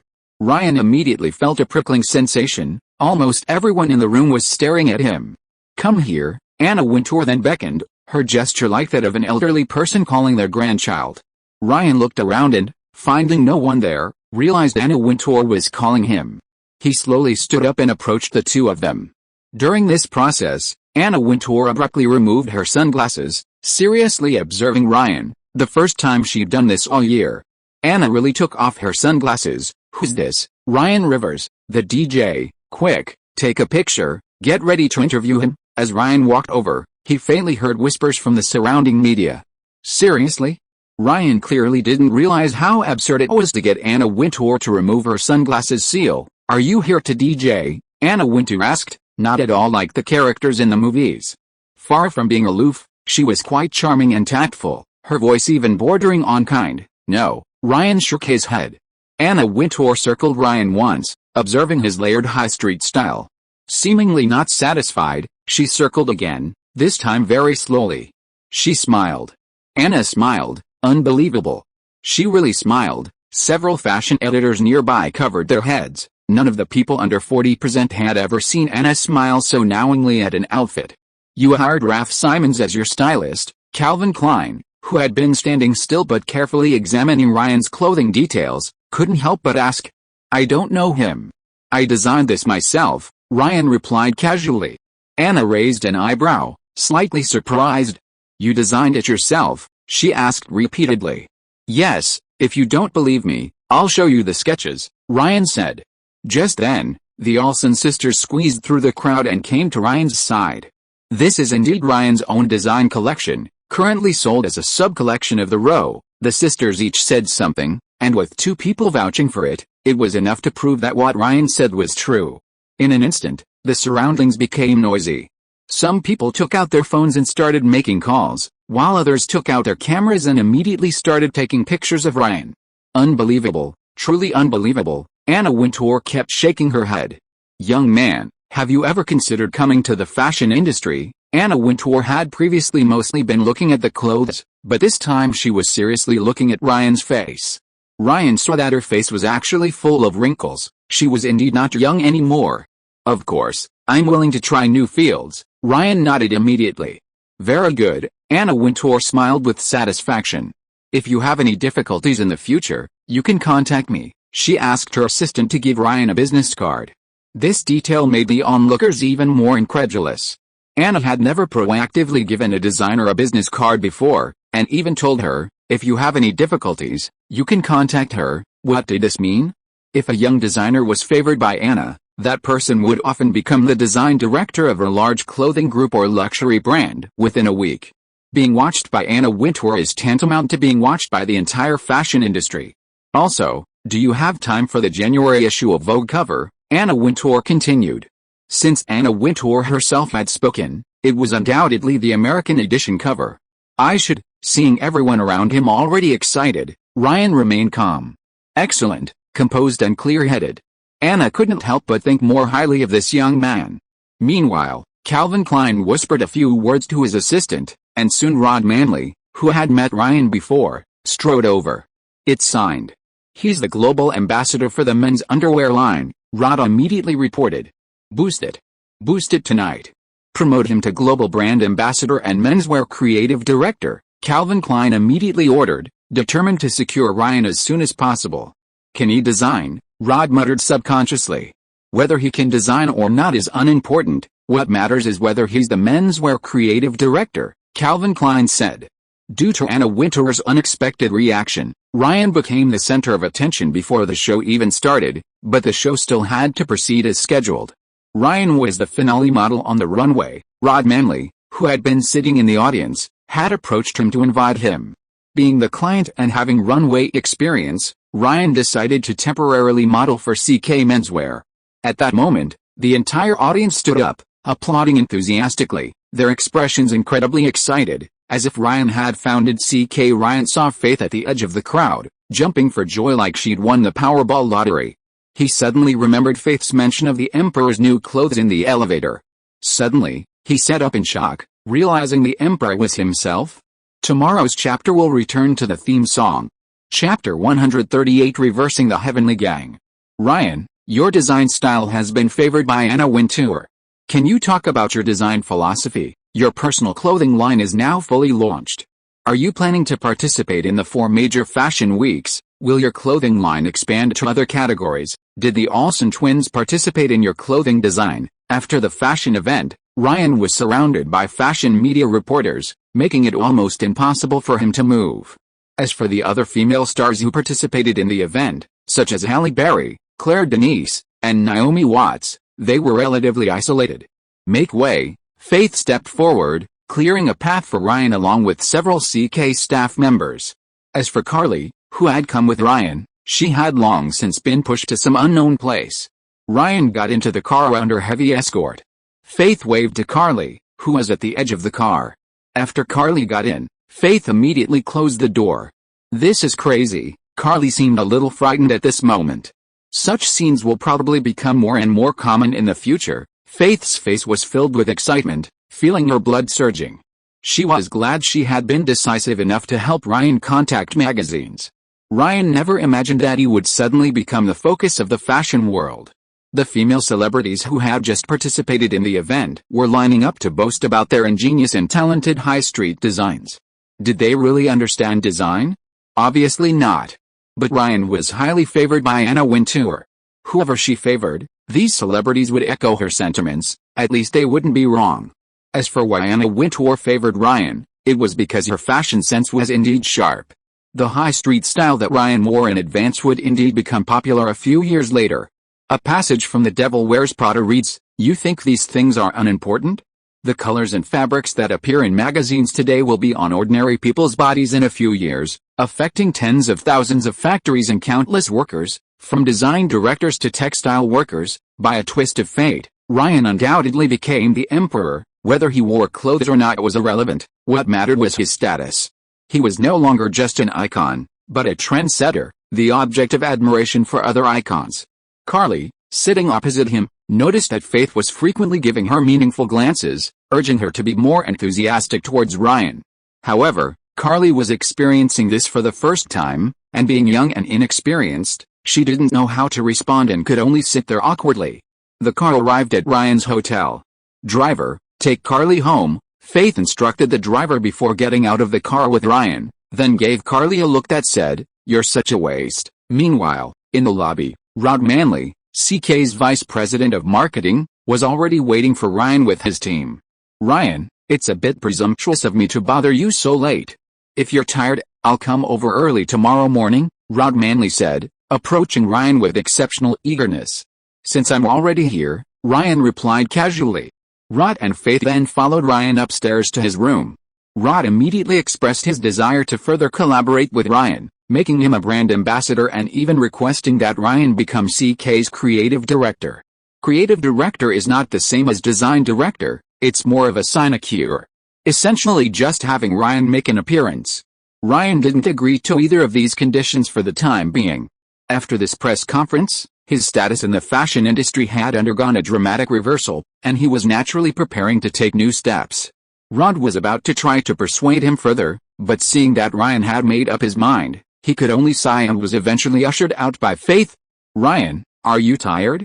I'll get some models over to give you a massage." Faith turned and smiled at Ryan. Ryan thought for a moment, then shook his head, instead asking, "How's Elena doing working for you?" "Very good, excellent. She's very obedient. Aside from basic runway work, she hasn't done anything. From now on, she'll be Next's mainstay. As for Carly Kloss, that girl is too immature, she'll have a hard time surviving." Faith sighed, implying that she was moving Carly to Elena's place and grooming her as Next's flagship new generation model. Frankly, it was all to curry favor with Ryan. She then proactively took out her phone and called Elena directly. "Ryan's. I'm right next to him. He wants you to come over quickly. You have half an hour, one Elena isn't enough. You can stay too," Ryan said, looking at her. Faith's smile froze. After struggling for several seconds, her smile returned to its eagerness. "It's my luck that you think highly of me." She then immediately called her daughter, who was in middle school, telling her to get some rest, as she wouldn't be going home that night. "You have a daughter?" Ryan narrowed his eyes. Faith said. "Let's ask her to come over tonight too," Ryan said with a smile. "Ryan, even Faith's expression turned sour. All right, just kidding," Ryan waved his hand. He was just testing the waters. He hadn't even asked Faith to introduce him to any models, so how could he get too close to her? "Ryan, in the future, I'll give you anything I can without batting an eye, but my daughter," Faith seemed at a loss. These days, it's not surprising to have all sorts of fantasies. Human desires in this area are endless. After a certain stimulation lasts for a while, it gets boring, so people go after more stimulation, and so on. "I haven't even seen your daughter's face, how could I have any designs on her?" Ryan shook his head and then began to ask Faith for her opinion. What's the best way to maximize profits right now? The previous test was just a prelude to asking her. Endorsements are the easiest, but they all come with non-compete agreements, and there's a cap on income. If you want to maximize profits, I suggest you set up your own brand and expand your product categories. Don't give up on women's clothing. Faith was still a little uneasy. This coincided with Ryan's own thoughts. But then again, Building a clothing brand from scratch is quite complicated, and you have other businesses, so I suggest you try collaborating with someone. Let me think. Faith began searching her mind. Just then, there was a knock at the door. Go open the door, the partner is here, Ryan said. The partner is here? What does that mean? Faith frowned slightly and went to open the door, only to see the Olsen sisters standing outside. Upon seeing them, Faith suddenly realized what was going on, smiled slightly, and invited them in. Did I disturb you? Ashley immediately said apologetically as soon as the sisters entered. What brings you here so late?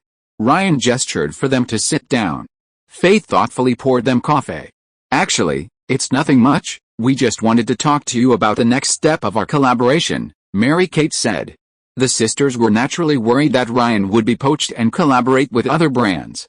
Since that's the case, I'll get straight to the point. Stray plans to expand to all categories, including women's wear. No problem, Ashley nodded immediately upon hearing this. But the profit sharing needs to be renegotiated, Ryan added. That's fine too. As a talented designer, you deserve all of this, Mary-Kate also nodded. I think you two might have misunderstood. Production and sales will still be your responsibility, but Stray will no longer be a separate line, but a completely new brand. It's not me working for your brand, but both of you working for mine, Ryan stated his conditions, which were arguably the most audacious. That's probably, Ashley chuckled. I'll only give you 10 minutes to consider. Many brands are contacting me right now, Ryan shook his head, he certainly had the right to be assertive. Just now, Rod Manley walked out of Ryan's room, Faith immediately added, putting pressure on the two. The two didn't quite believe Faith's words, but they understood that if they didn't agree to Ryan's conditions, their future cooperation would certainly not be sustainable. The two sisters frequently exchanged glances, then whispered among themselves. About 10 minutes later, there was another knock at the door. We can agree to your terms, Ashley, fearing it might be representatives from other brands standing outside, subconsciously relented under this inexplicable pressure. Very good, Ryan nodded. Faith opened the door, and the two sisters discovered that a young model had arrived. Elena stood in the doorway, seeing three other women besides Ryan inside. All three were familiar faces. Are we playing five-handed Texas Hold'em tonight? Who wants to take a shower first? Elena chuckled, unaware of the fashion event and thus misunderstanding the other three's intentions. Chapter 139, the process is completely wrong, but the answers are all correct. I'm too unlucky to accept this, Ryan specifically asked for you, Faith said immediately, realizing she had to leave now, or she wouldn't be able to leave at all. We won't bother you any longer. As for the details, the two of us can come back first thing tomorrow morning, Ashley quickly winked at Mary-Kate beside her. What's the rush? There's still plenty of time tonight, enough to discuss many things, Ryan turned to look at Elena. Lock the door. No one is allowed to leave tonight. The next morning, Faith opened her eyes, feeling sore all over, especially her neck. She had fallen asleep with her head down the night before. Looking up, she saw Ryan sprawled on the bed, the blanket covering him forming a tent. Elena was fast asleep, embracing Ryan. Faith nudged the Olsen sisters beside her, and they woke up one after the other. They were sitting in chairs, their clothes just as neat as Faith's. Last night, Ryan had kept the three of them around, just to discuss business with them. It was a matter of doing business while discussing business. Since they were launching a brand, there were many things to handle. Unfortunately, Ryan was currently overwhelmed with work, 2 record labels, nightclubs, TV series filming, none of which he could completely let go of. Now, with a clothing brand added to the mix, he had to squeeze in time to balance work and life. This resulted in the three of them watching a currently popular superhero movie. This wasn't Ryan's intention, it was all because Elena was too proactive. The conversation lasted until 3 or 4 in the morning, with Elena taking 2 breaks due to exhaustion. What a monster, Faith yawned, recalling the events of the previous night. She felt that if she had switched places with Elena, she probably wouldn't be able to stand up today. When I was a kid, I watched the Discovery Channel and learned about an indigenous tribe in Africa called the elephant-nosed people. Ryan doesn't have genes from that tribe, does he? Mary-Kate couldn't help but chuckle. I've never encountered anything so extreme. Isn't it painful? Faith lit a cigarette to clear her head. Painful? I bet your screams would be heard throughout New York, Ashley chuckled. Why don't we give it a try? Ryan wouldn't be that stingy, Woody, Faith joked. What? He's still asleep, he can't hear us. Faith noticed the Olsen sisters' expressions were off. Turning her head slowly, she saw that Ryan had already sat up some time earlier. Ahem, it's getting late, I have to go to work, I have a lot of things to do today. Elena, get up quickly, you'll be replacing Carly at the CK Women's Ready-to-Wear show today, Faith quickly said to ease the awkwardness. We really have to go too, we'll start preparing the high street unisex clothing designs and sneaker designs today. The Olsen sisters also stood up. As for our younger sister, we'll let her stay in Florida for now, but you have to promise to take good care of her and not let her be bullied, especially not by Taylor. Mary-Kate specifically mentioned Taylor. The two older sisters subtly expressed their attitude, outwardly not interfering, not encouraging, and not hindering, but in reality, they were implicitly approving of their younger sister and Ryan's relationship. Firstly, it involved their own interests, and secondly, Ryan's soft power, as well as the hard power he displayed last night, was truly terrifying. As for the fact that Ryan had many women around him, the sisters didn't care at all. There wasn't a clean slate in the entertainment industry. They had seen far more ugliness than this, and Ryan's actions weren't an unacceptable flaw, as long as their sister was willing. The only unstable factor was Taylor. The sisters had heard the news about her beating Miley Cyrus and felt that Taylor was impulsive and too jealous, and definitely wouldn't tolerate her sister. But Taylor is still young, it takes time, maybe she'll understand in a few years, Ashley mentioned. Understand? I'm afraid she won't understand and will do something foolish again, Mary-Kate said. This should be the one, right? Taylor stood in front of the psychologist's office, somewhat nervously. There's no name on the door. Erica knocked. There was someone in the office. A middle-aged female psychologist warmly invited Taylor in. You are that celebrity. The middle-aged doctor noticed something. I used my real name when I made the appointment. You'll protect client privacy, right? Taylor asked hesitantly.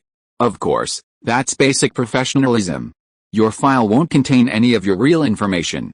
If you're still worried, we can omit some names. The other party nodded immediately. Okay then, Taylor took a deep breath. I have a friend, she loves her boyfriend very much, but they often live apart, and because of his work, he's always surrounded by women. These women are all very beautiful, and my friend can't help but overthink whenever she sees them, to the point of insomnia. That's actually a sign of insecurity. But then again, how long can a woman's confidence last? A lifetime is long enough for the most beautiful woman in the world to turn into an old woman with missing teeth, thinning hair, cracked skin, and a hunchback. You're young now, have you considered the day you grow old and lose your beauty? If your confidence is only based on your appearance, figure, and other external factors, then one day, your confidence will completely collapse. That's the law of nature, and no one can escape it. Taylor couldn't help but imagine what she would be like 20 years from now. Won't I end up like my own mother? From a genetic perspective, it seems that's indeed the case. A sudden, overwhelming sense of powerlessness washed over Taylor. Yes, no one can escape the laws of nature. Isn't there a solution? Of course there is. I'm an expert in this area. Many couples from Utah come specifically for counseling. I often tell these wives that what matters isn't the external, but the internal. Men have two brains, one on top and one on the bottom. Let's talk about the bottom brain first. You, your friend, actually, don't have to be so conservative at home. You should take the initiative to please her boyfriend and let him experience unique pleasure. Do you understand what I'm saying? Taylor chuckled somewhat sheepishly. That's just the foundation. The top brain is the most important. You need to fully understand the nature of men. A woman probably has about 500 periods in her lifetime, but a man has hundreds of millions of periods each time. The difference in physiological structure determines the difference in thinking. Instead of trying every means to tie a man down, it's better to actively and generously accept him. Accept, Taylor exclaimed. That's right, the other person nodded. This is something you have to accept. Your friend seems to have lost something. But she's actually gained something else, status, respect, and reputation. That's the key to keeping a man. Why do you say that? Taylor was completely puzzled. It's a simple principle. Other women have seen how your friend's boyfriend treats her. You've already made such a big sacrifice and concession. If you're completely ignored, what will the other women think? It's ironclad logic. Your friend's boyfriend understands this principle too, so to maintain the relationship, He will only treat you better than anyone else. Even when you're old and faded, a toothless old woman, his attitude towards you won't change, because at that time, you will be the key to maintaining all of this, the other person said slowly.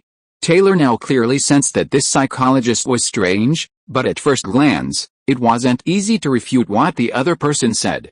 Behind Taylor, Erica was looking at the photos hanging on the wall. They were photos of psychologists and patients, and strangely, some of the photos showed a large family, one man and several women. Erica immediately realized something and quickly went back to Taylor's side, whispering, "Taylor, we've come to the wrong room. This isn't the therapist we booked. She specializes in counseling families in Utah." No wonder she said that. Taylor chuckled. Some families in Utah have more than one woman, and regular couple counseling isn't suitable, hence the existence of therapists specifically tailored to local families. "Is there a problem?" the therapist asked. Please continue." Taylor didn't leave but prepared to continue listening. "Where were we? Communication. Yes, communication. You need to communicate more with your friends, with your boyfriend, with your friends, with anyone. Don't be embarrassed, although, given your status, you can't be too direct when you confide in someone." Taylor talked with a special family counselor for a full 3.5 hours. "Should we still see a regular therapist?" Erica asked as she came out. Taylor shook her head. "These therapists all say pretty much the same thing. If you're not seeking psychological comfort, there's really no need to listen repeatedly." "So, did you feel any relief?" Erica asked again. Taylor scratched his head. "Although I went to the wrong therapist, I feel that her answers are more applicable to me. Everyone gets old and loses their looks someday. If Ryan abandons me after starting something, then he's not the one I love," Taylor said softly. "Yes, you're right. So when are you going to call Ryan?" Erica asked. "Why would I call him? Didn't you say you were going to break up with him?" "Who said I was going to break up with him?" Taylor shouted. "I just put too much pressure on him. Besides, I've already apologized to him. I just won't do it again next time." "What if he has someone like Daddario around him in the future? Then, you're so annoying." "We'll talk about it when he does. I have to go to work. I'm flying to New York tomorrow for a talk show." Chapter 140 Public Opinion Crisis. 2 days later. New York, a talk show studio. This is Taylor's new album, Fearless. Talk show host Alan showed Taylor's new album to the camera. "Tell us about the process of making this album." "I think the name is excellent." "Can you tell us why you chose this name?" The host looked at Taylor beside him. "Because love gives you the courage to face anything. When you fall in love with someone, you become braver than ever before," Taylor said with a smile, Ryan's image flashing through her mind. "So, Ryan gave you courage, right?" The host also mentioned the name. A murmur of excitement rippled through the audience. Taylor smiled sheepishly, then readily admitted, "Yes, he strengthened my resolve, so I chose this name." "Can you tell us about your recent situation with Ryan?" "Everyone's concerned about you too," Alan asked again. "Our relationship is going well, but you know, he's busy, and I'm busy too, so we might see each other less often." "That's not a good sign. Ryan's so handsome, aren't you afraid some women with ulterior motives will appear around him? And he's a nightclub owner," Alan pointedly reminded her. For ratings, the show often deliberately touches on controversial issues that are rarely mentioned in the outline. Taylor was caught off guard. "You seem a little flustered, or have you already noticed something?" Alan keenly noticed this. "It's all a misunderstanding, you know. Some girls do get very close to Ryan." Taylor recalled her therapist's advice and decided to bring up some things. Of course, she would omit all the details to avoid causing Ryan trouble. "Go on," Alan deliberately guided the conversation. "So, I was really upset, to the point that I actively sought confirmation. But now, everything is clear.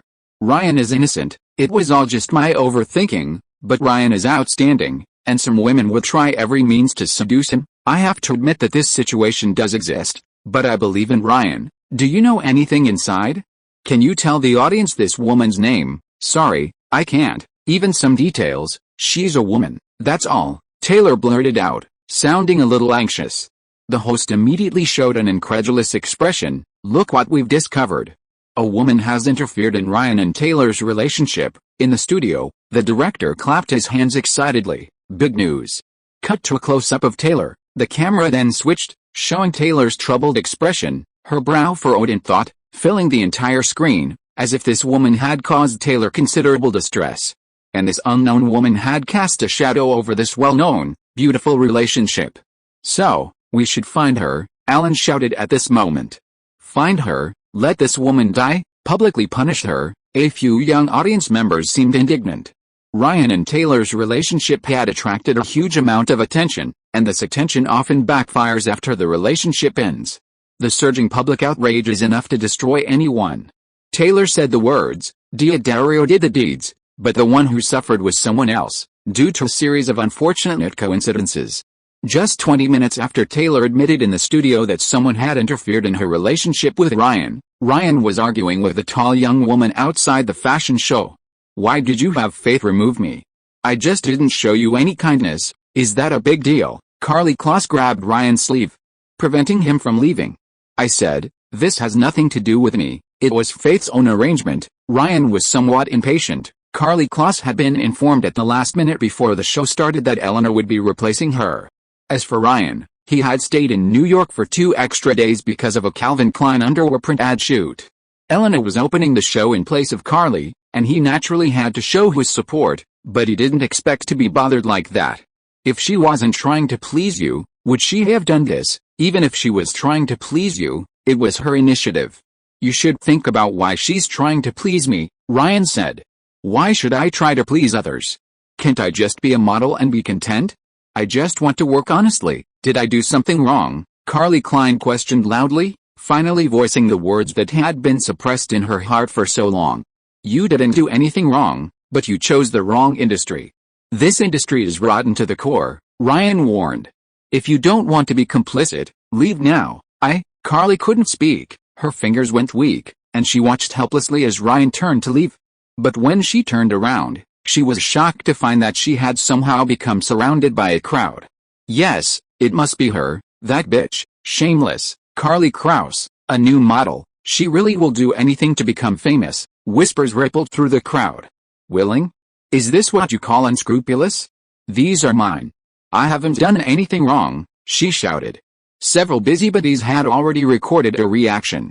Her words had become a strong response to the speculation. Sure enough, this immediately triggered an attack. Karlie suddenly realized that the people around her were filled with endless malice towards her, as if she had done something heinous. She instinctively turned back, wanting to escape, but someone pushed her, and she fell to the ground. Meanwhile, Ryan was on his way to the studio to pick up Taylor, who had just finished recording the show. Some special circumstances have arisen. Taylor, upon entering the stage, didn't even bother with any intimacy with Ryan before immediately recounting her response to the production team. That bastard Ellen is just stirring up trouble for ratings. Don't go on her shows again. Ryan frowned after hearing this. Did it cause you any trouble? Taylor asked somewhat uneasily. How could it? I didn't do any of these things. I didn't do them, and that's it. The truth will out. Ryan spoke with righteous indignation. He was already secretly glad that D'Addario had moved away early. If it weren't for the script given by the déjà vu, D'Addario would definitely be in Florida right now, facing the ever-present paparazzi, and his sweet couple image would have collapsed. Moreover, the responsibility was on him. Considering how high-profile he had been before, it would inevitably cause an unprecedented backlash, enough to change his career. Not long ago, Katy Perry and Lady Gaga's Twitter accounts were flooded with criticism because of his previous remarks to Taylor. Some people had become obsessed with it. I shouldn't be so high-profile in the future. I should handle it quietly. Ryan made up his mind. Then what about your new song? Taylor said softly. Maybe we should just let someone else sing your new song. I don't want to cause another uproar over a few words. She leaned her head on Ryan's shoulder. No. This song can't be abandoned. You have to sing it, and then we can let things cool down, Ryan suddenly said.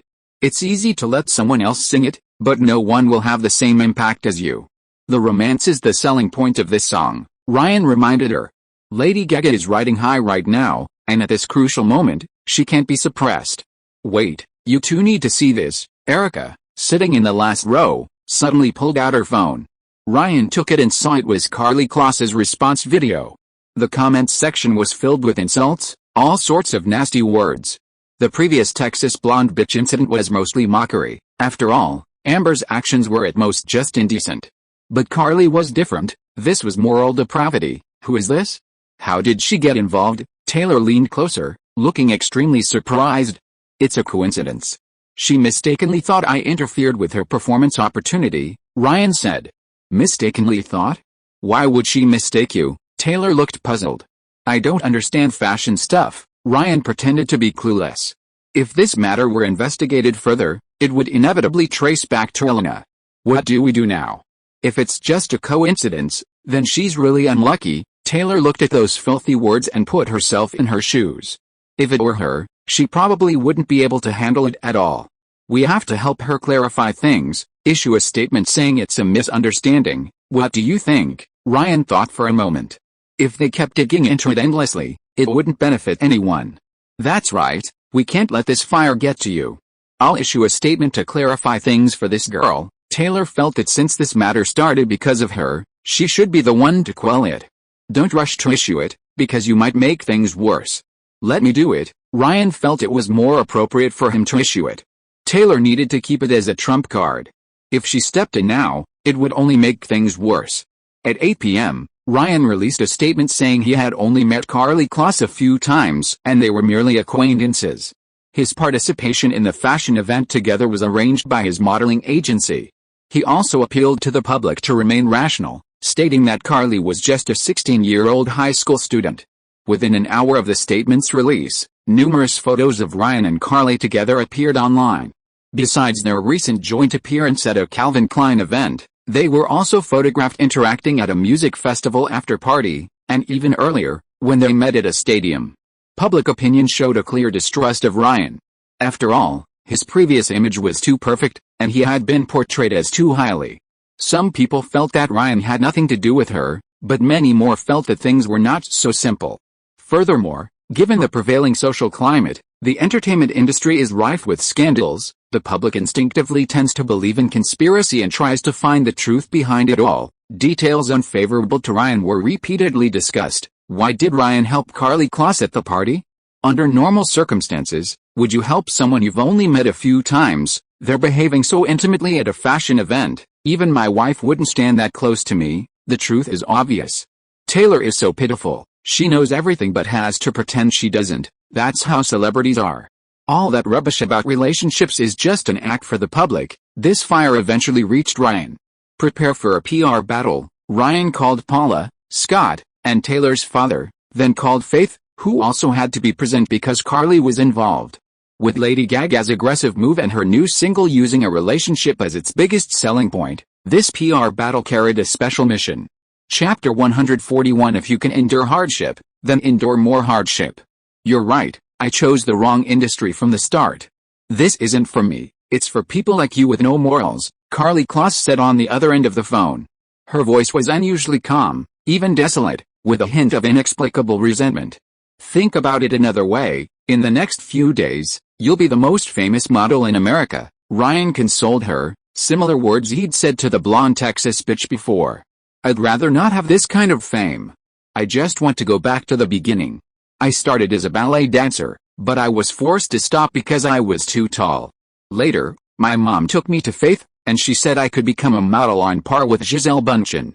I never imagined you were all liars, don't take it out on me. I even issued a statement to clarify things for you, Ryan reminded her. HMPH, do I need to thank you? This whole thing started because of you. If it weren't for you, Faith wouldn't have replaced me at the last minute, I wouldn't have gone to you, and I wouldn't have gotten involved. You can only blame your bad luck for coming to me at that time and saying those things to others. Silence fell on the other end of the phone, followed by a long sigh from Karlie. I don't know why you called.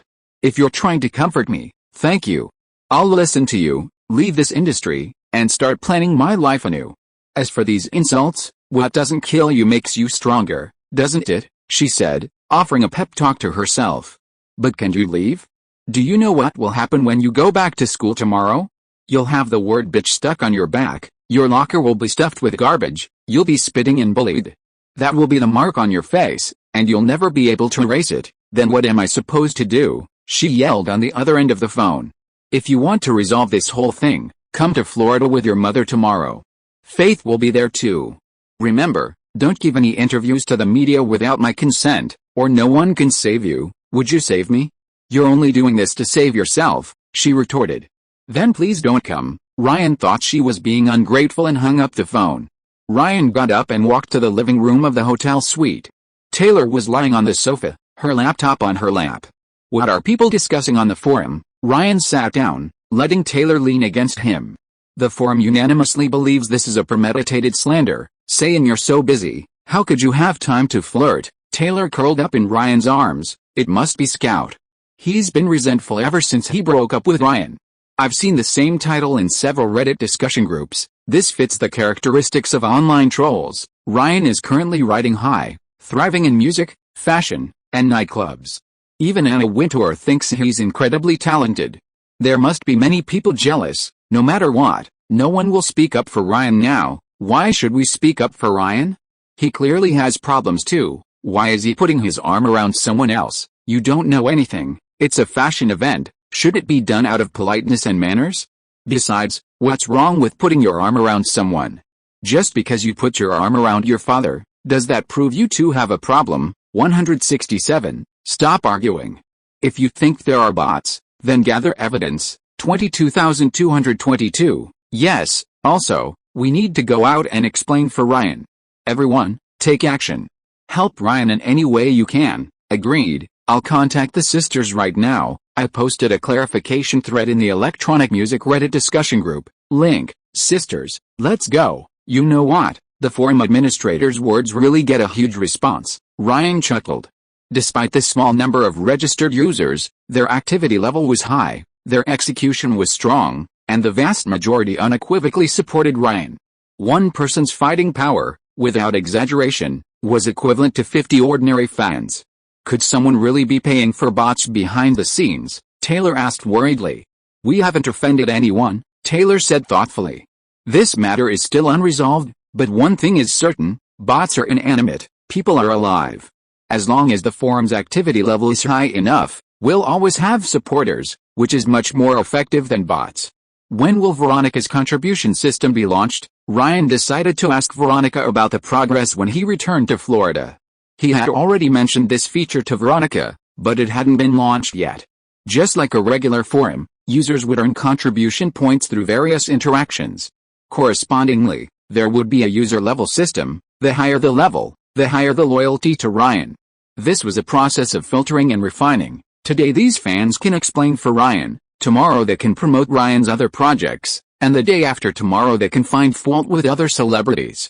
By controlling these core fans, Ryan naturally gains a large public opinion army. We collected over 1,000 related online posts, and more than half expressed distrust of your explanation, with less than 30% holding a positive view. I think the problem lies in your clarification statement.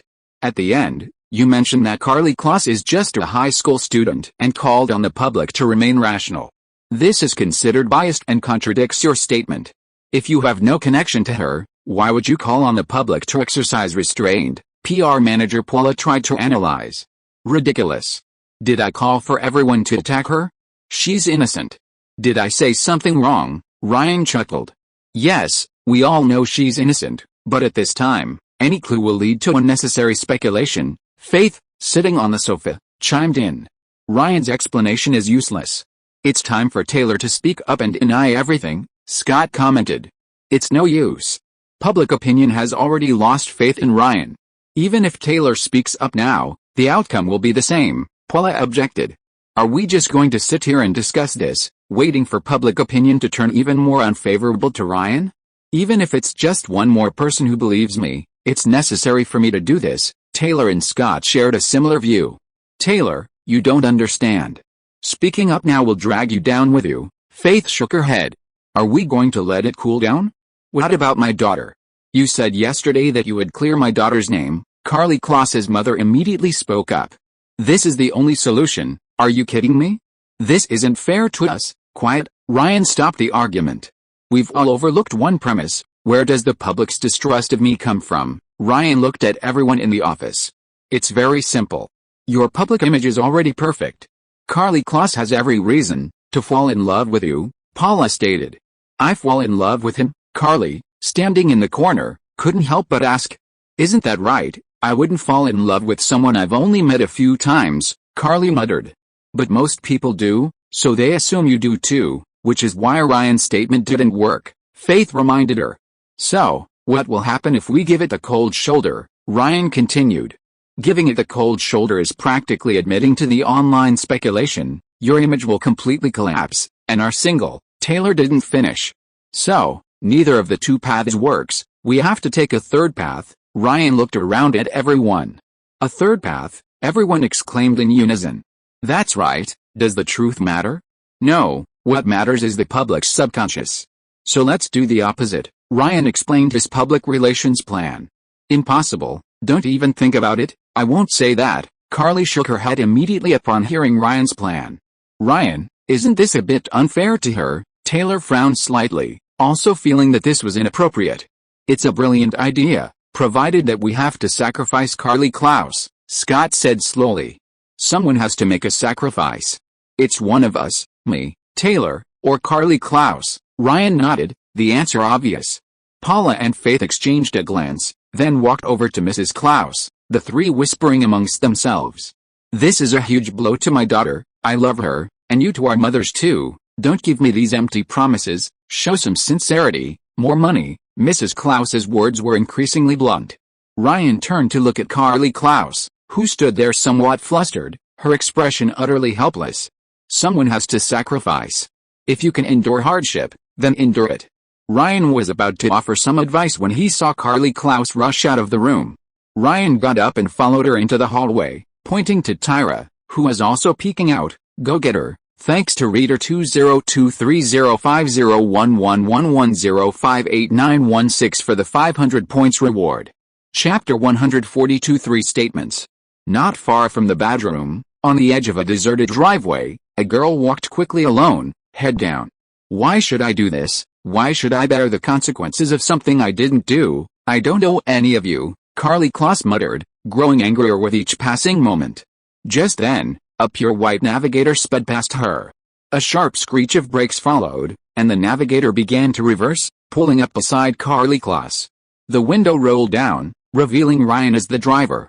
Get in, come back with me. Everyone's looking for you. I'm not going back. Let me die out there. Carly Klaus turned her head away, refusing to look at Ryan. No problem, but I have to warn you, there are a lot of weirdos in Florida. Remember the Orlando serial rape and murder case from a few years ago? All the victims were people like you, walking alone on the street. And there was Kelly Lawrence, she was about your age, and she was dragged into a basement and subjected to prolonged beatings, abuse, and assault for months, until she was unrecognizable.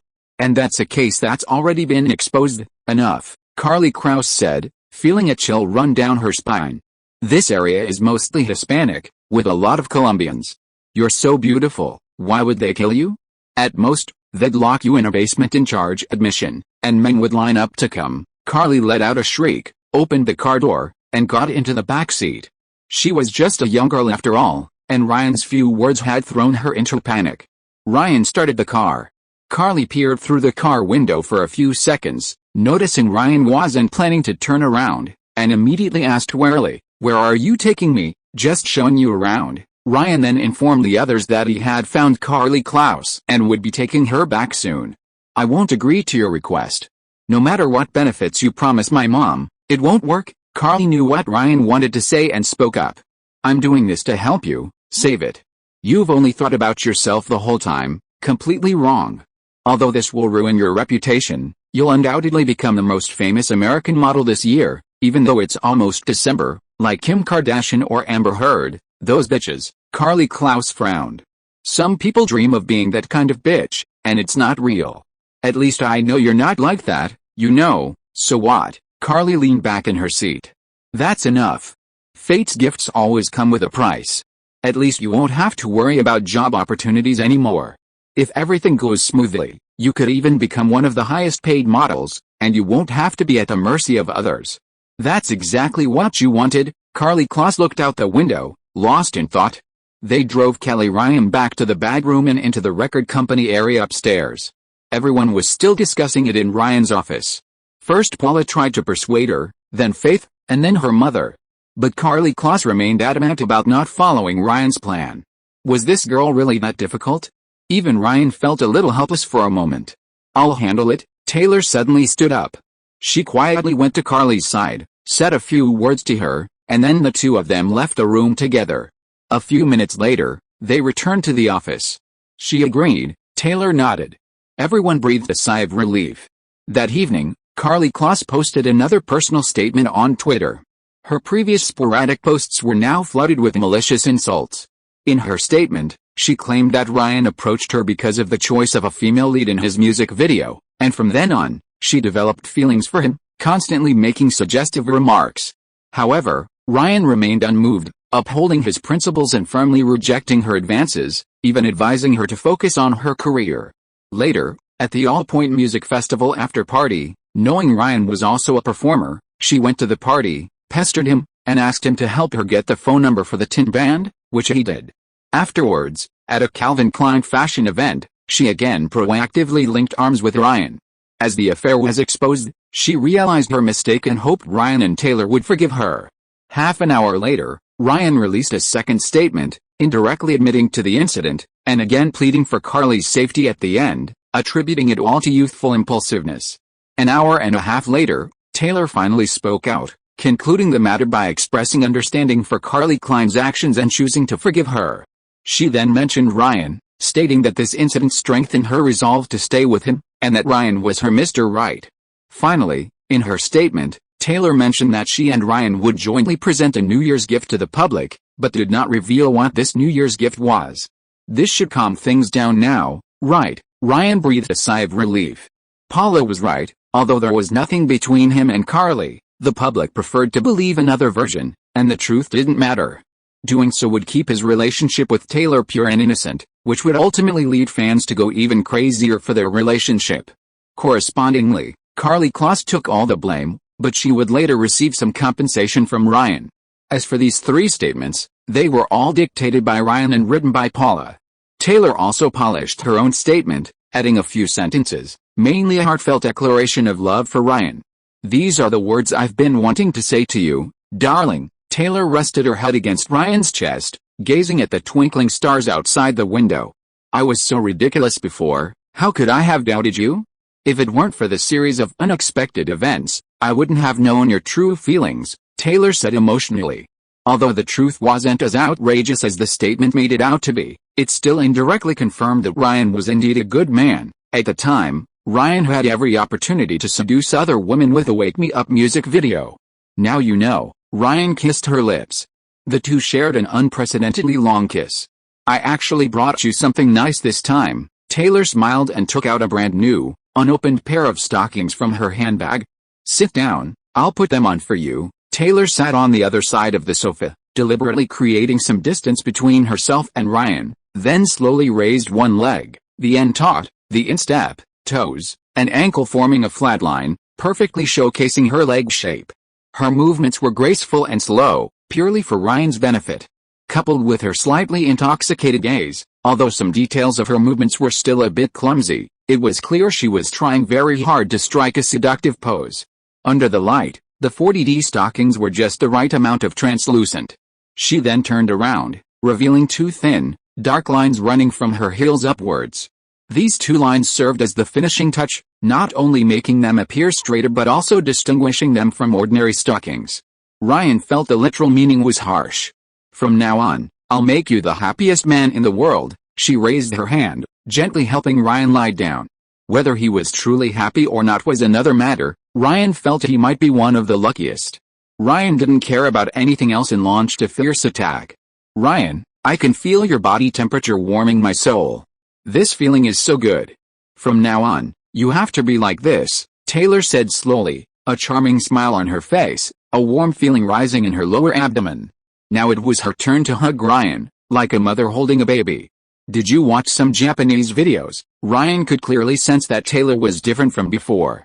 Westerners pursue extreme external stimulation in this regard, so they often act like wild animals. East Asians, on the other hand, emphasize inner spiritual elevation. "How did you know?" "I had Erica find me some study materials before." "Don't you like this kind?" Taylor was speechless. "How could I?" Ryan chuckled. "That's good." Taylor pressed her cheek against Ryan's forehead. Although Taylor's figure wasn't quite there yet, This wholehearted feeling made her far surpass any woman Ryan had ever met. By the way, there's something I don't understand. What did you say to Carly that made her agree? Ryan voiced his doubts.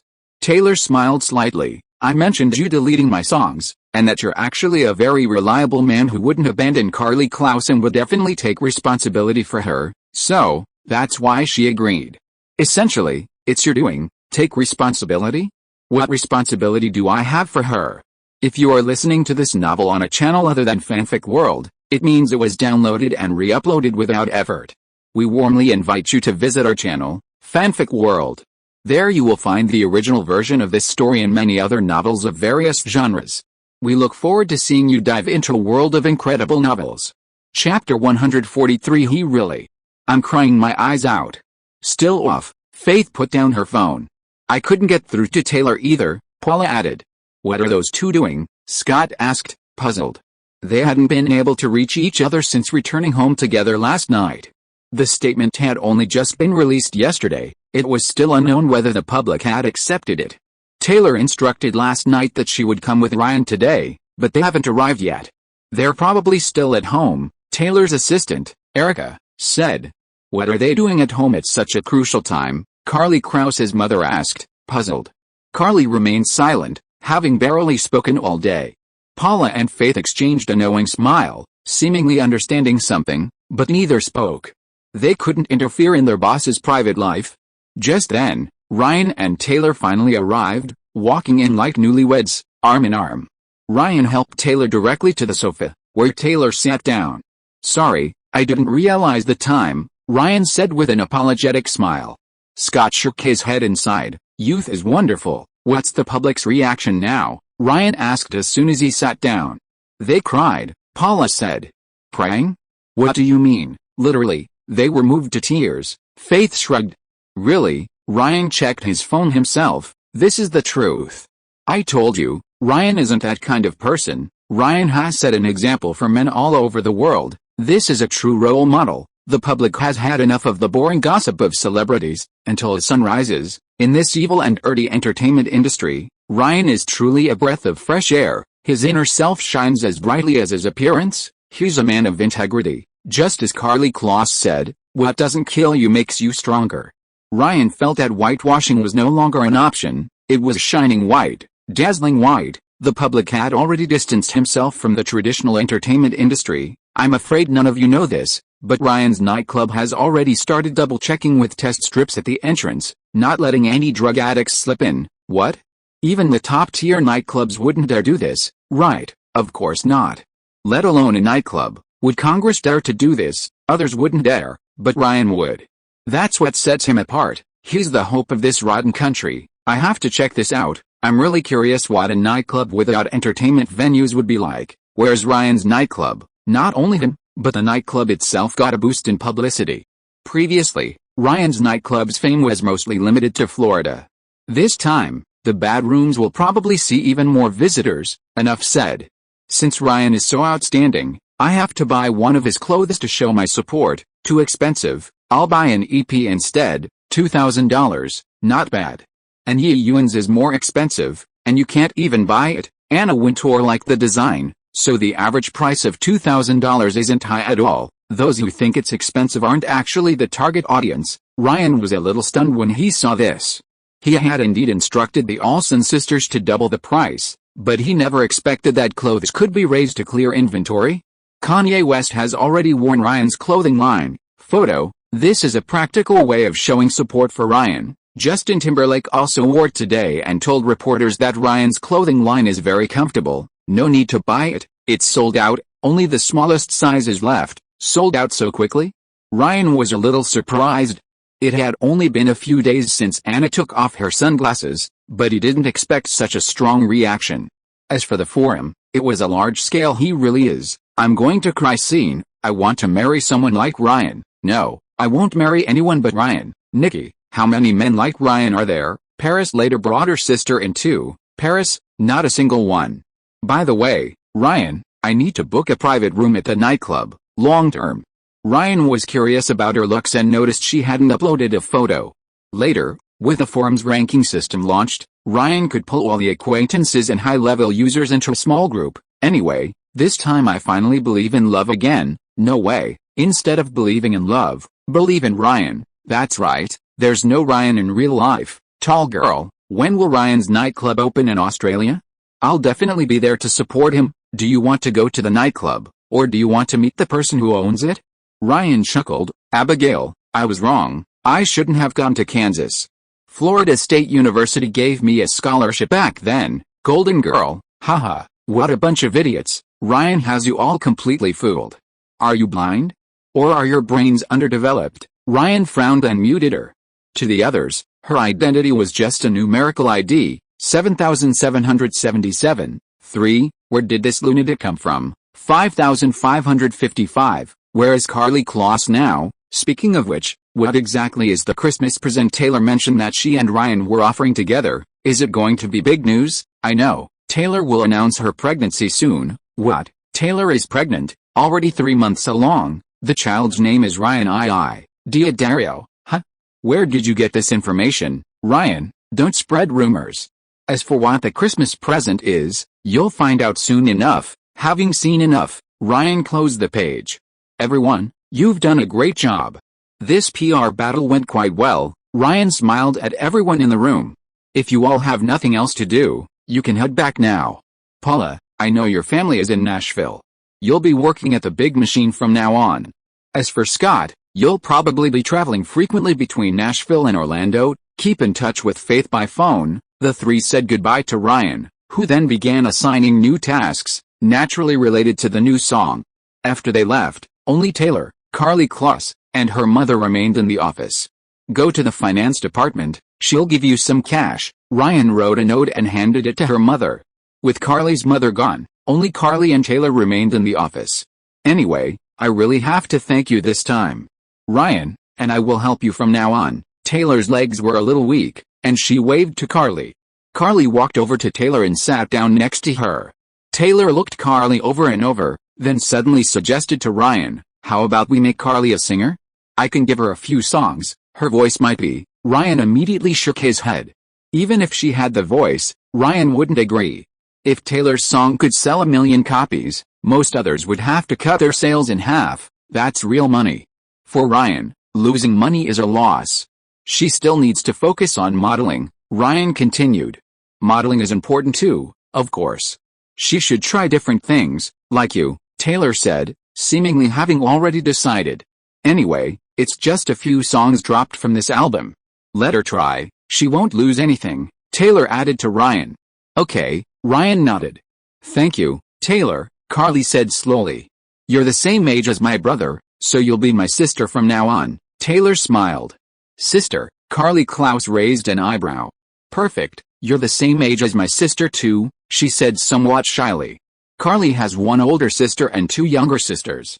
Taylor nodded, and the 2 women held hands. Wait, how did they become sisters? Ryan felt their friendship was progressing too quickly. Little did anyone know, Carly Kloss was arguably Taylor Swift's most famous best friend. Their close relationship was so intense that rumors circulated that they were holding hands, but Carly later sided with Kim Kardashian, essentially kicking Taylor when she was facing a media storm. Because of Ryan, Taylor and Carly met earlier than expected. Then it's decided. You two go back to Nashville to record, and then Taylor, you come with me. We need to find a safe Central American town to shoot the music video for the new song, Ryan suggested after thinking for a moment. Taylor shook her head. I'm staying in Florida for so many extra days, and I still have to record when I get back. The production team hasn't even auditioned yet. How can I have time to shoot a music video? Then you can't find another woman to shoot a couple music video with me, can you? Why not? It's just a music video. Besides, I don't want to expose our privacy this way. We can just watch it ourselves, Taylor said.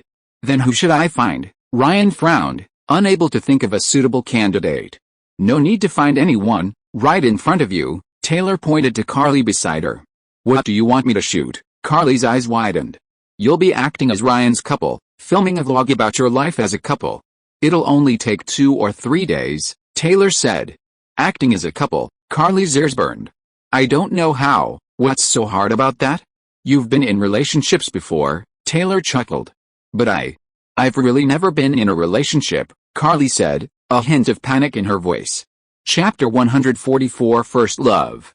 Never been in a relationship, Ryan and Taylor asked in unison. Yet, I'm usually very busy, and with my height, it's hard to find a suitable partner, so it's been like this until now, Carly said, her eyes downcast and a little embarrassed. Taylor found it a bit unbelievable. Then let Ryan teach you, he's very experienced. I have no objection, Ryan reluctantly agreed. Then it's settled, Carly, you'll come back to Nashville with me first. Taylor made the decision. 10 days later, Punta Cana, Dominican Republic. Tyra drove to the local airport to take Carly Klaus to Ryan's rented detached ocean view suite. It's so beautiful here, Carly Klaus leaned on the railing, looking at the azure sea and sky, the palm trees swaying gently in the sunlight, and the fresh scent of sea salt in the air. All of this made her, who lived in the high-rise city of New York, feel exceptionally relaxed. Ryan was sunbathing on a deck chair, now wearing a Hawaiian-style floral shirt and flip-flops, looking somewhat nonchalant. Carly turned around to share her experiences in Nashville with Ryan. Taylor had not only taught her to sing but also let her stay with him, sleeping in the same bed. Of course, both of them were straight, and this was pure sisterhood. Ryan noticed that Carly's mood had visibly improved, probably because she had finally come to her senses after Taylor's encouragement. Carly turned around again, opened her arms, and let out a shout at the sea. Then she took off her hair tie, and her blonde hair suddenly cascaded down in the sea breeze. Given her height and arm span, the gesture was quite visually striking from behind. When do we start filming? Carly asked, turning her head. Anytime, Ryan pointed to a portable video camera next to the coconut. Is that all? Where's the director? This music video doesn't have a director, and there's no script, or rather, I am the director. Ryan took a sip of coconut juice through a straw. The music video in his mind aimed for a sense of immediacy, requiring handheld shooting and low resolution. So, this simple equipment actually produced a better result. He suddenly stood up, walked behind Carly, pressed his body close, grabbed the railing, and hugged her tightly. Through this close physical contact, he could clearly feel Carly's entire body stiffen.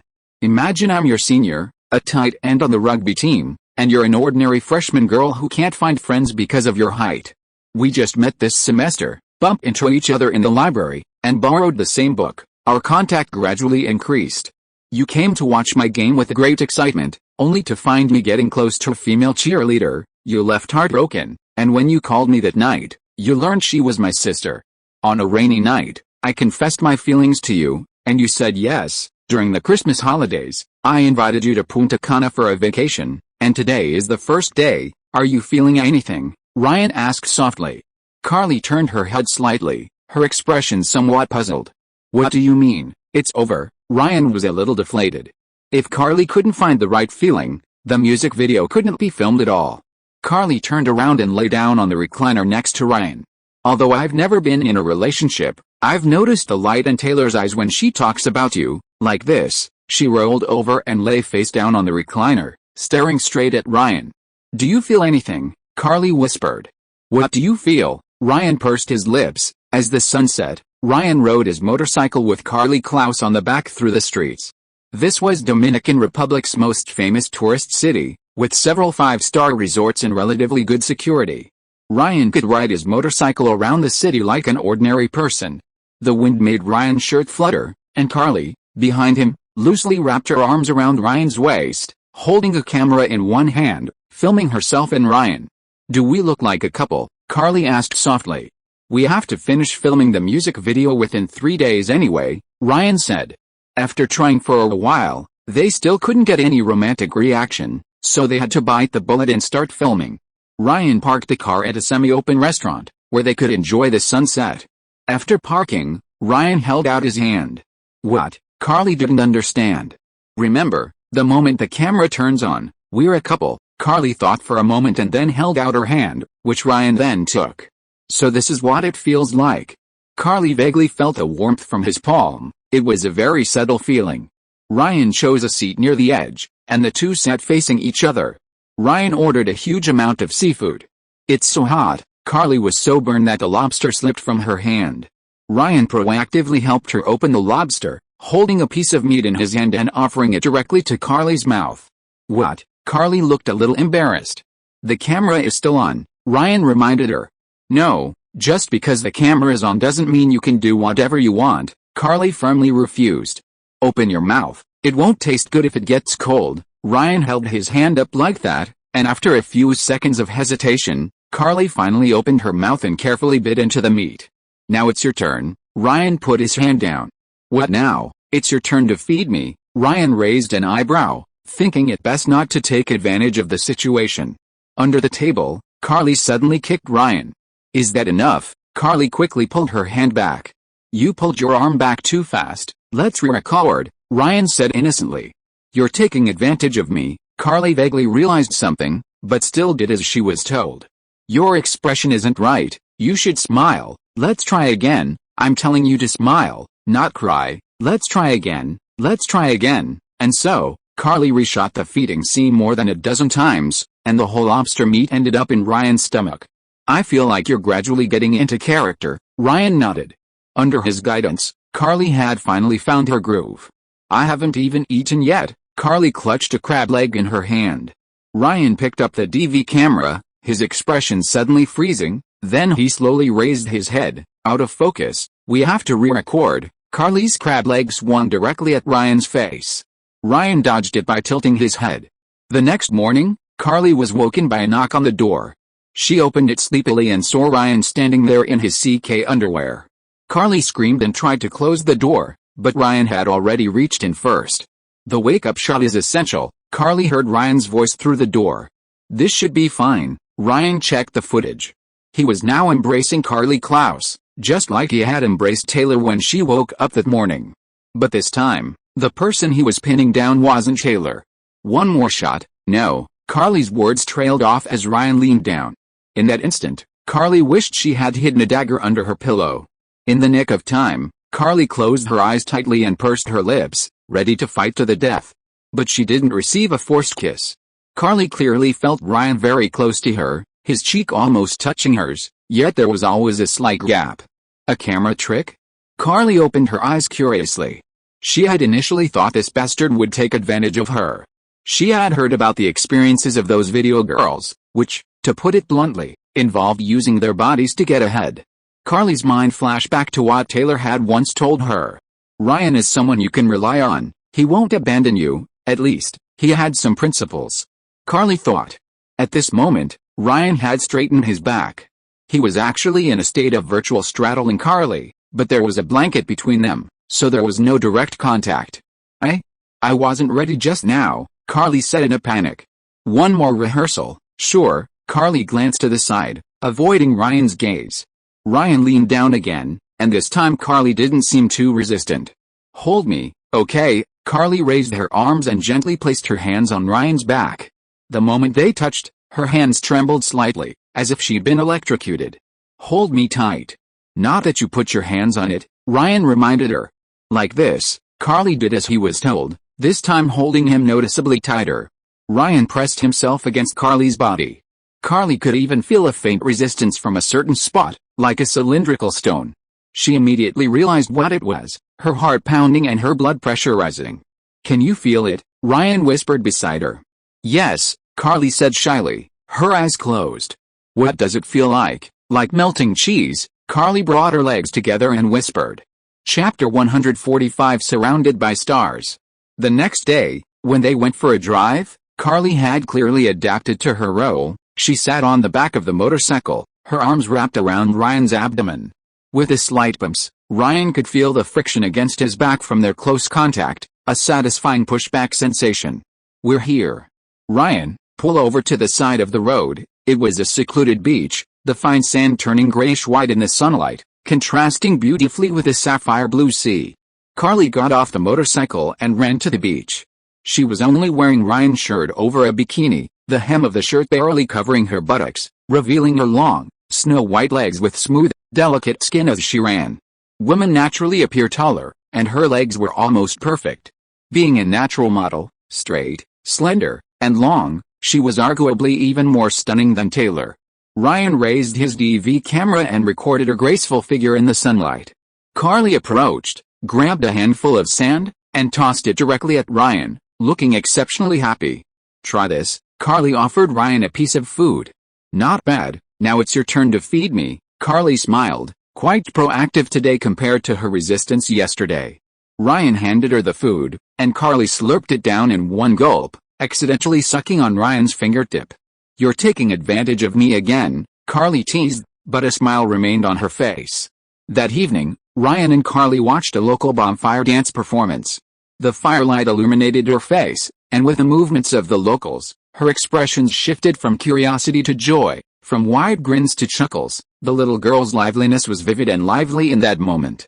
"Should we film some footage?" Carly asked. "We've almost finished filming, we'll go back tomorrow," Ryan said without looking up, observing the footage on the video camera. Carly's smile vanished instantly, as if she had suddenly awoke from a daydream. "Did they say it would take 3 days to film?" "This is only the second day," Carly said, somewhat speechless. "Your performance was unexpectedly good, so filming ended early." Ryan looked up. "Oh, that's good," Carly nodded coldly, somewhat absent-mindedly. Compared to her cheerful arrival, she seemed a little dazed as she left.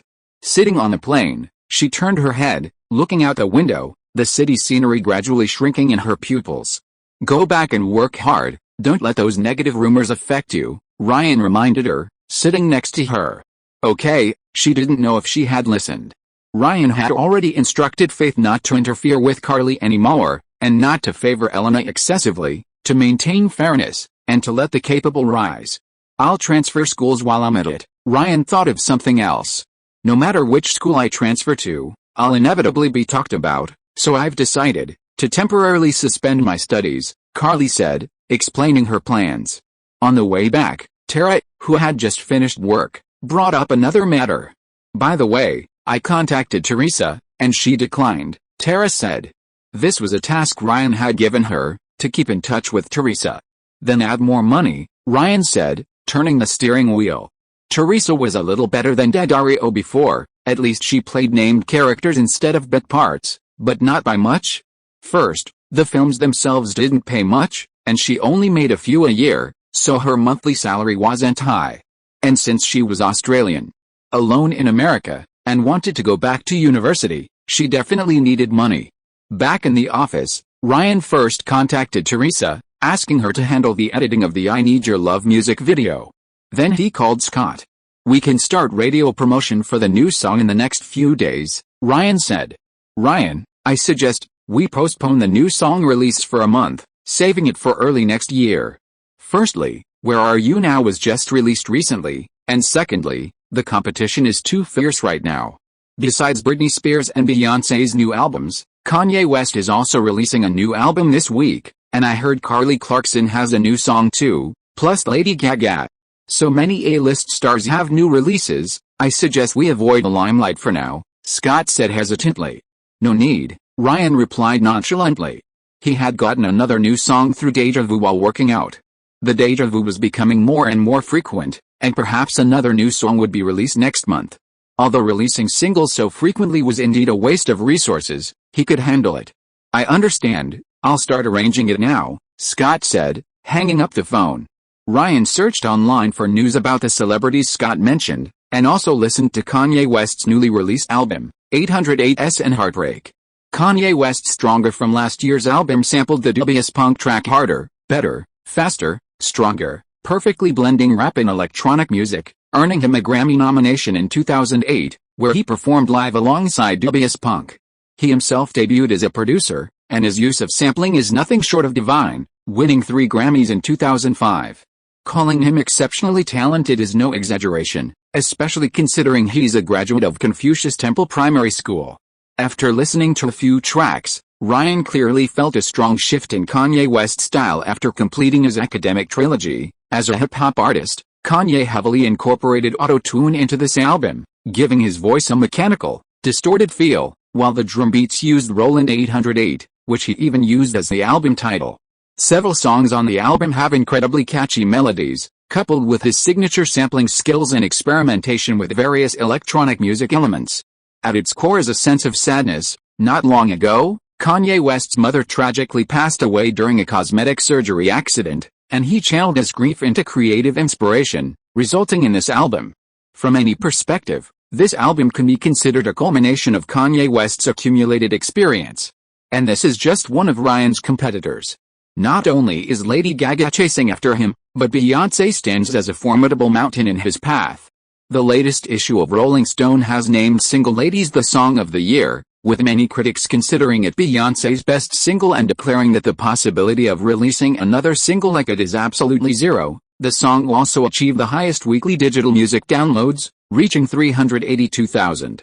Furthermore, just like the Harlem Shake before it, this song also spread like wildfire on YouTube, especially after Justin Bieber parodied the music video on SNL. People of all genders, ages, and body types posted their own imitations online. Ryan even had a nagging feeling that this was a deliberate strategy, a copycat version of Harlem Shake's YouTube success. Despite the fierce competition, Ryan was more confident than ever. In fact, it was safe to say the outcome of the competition was never in doubt.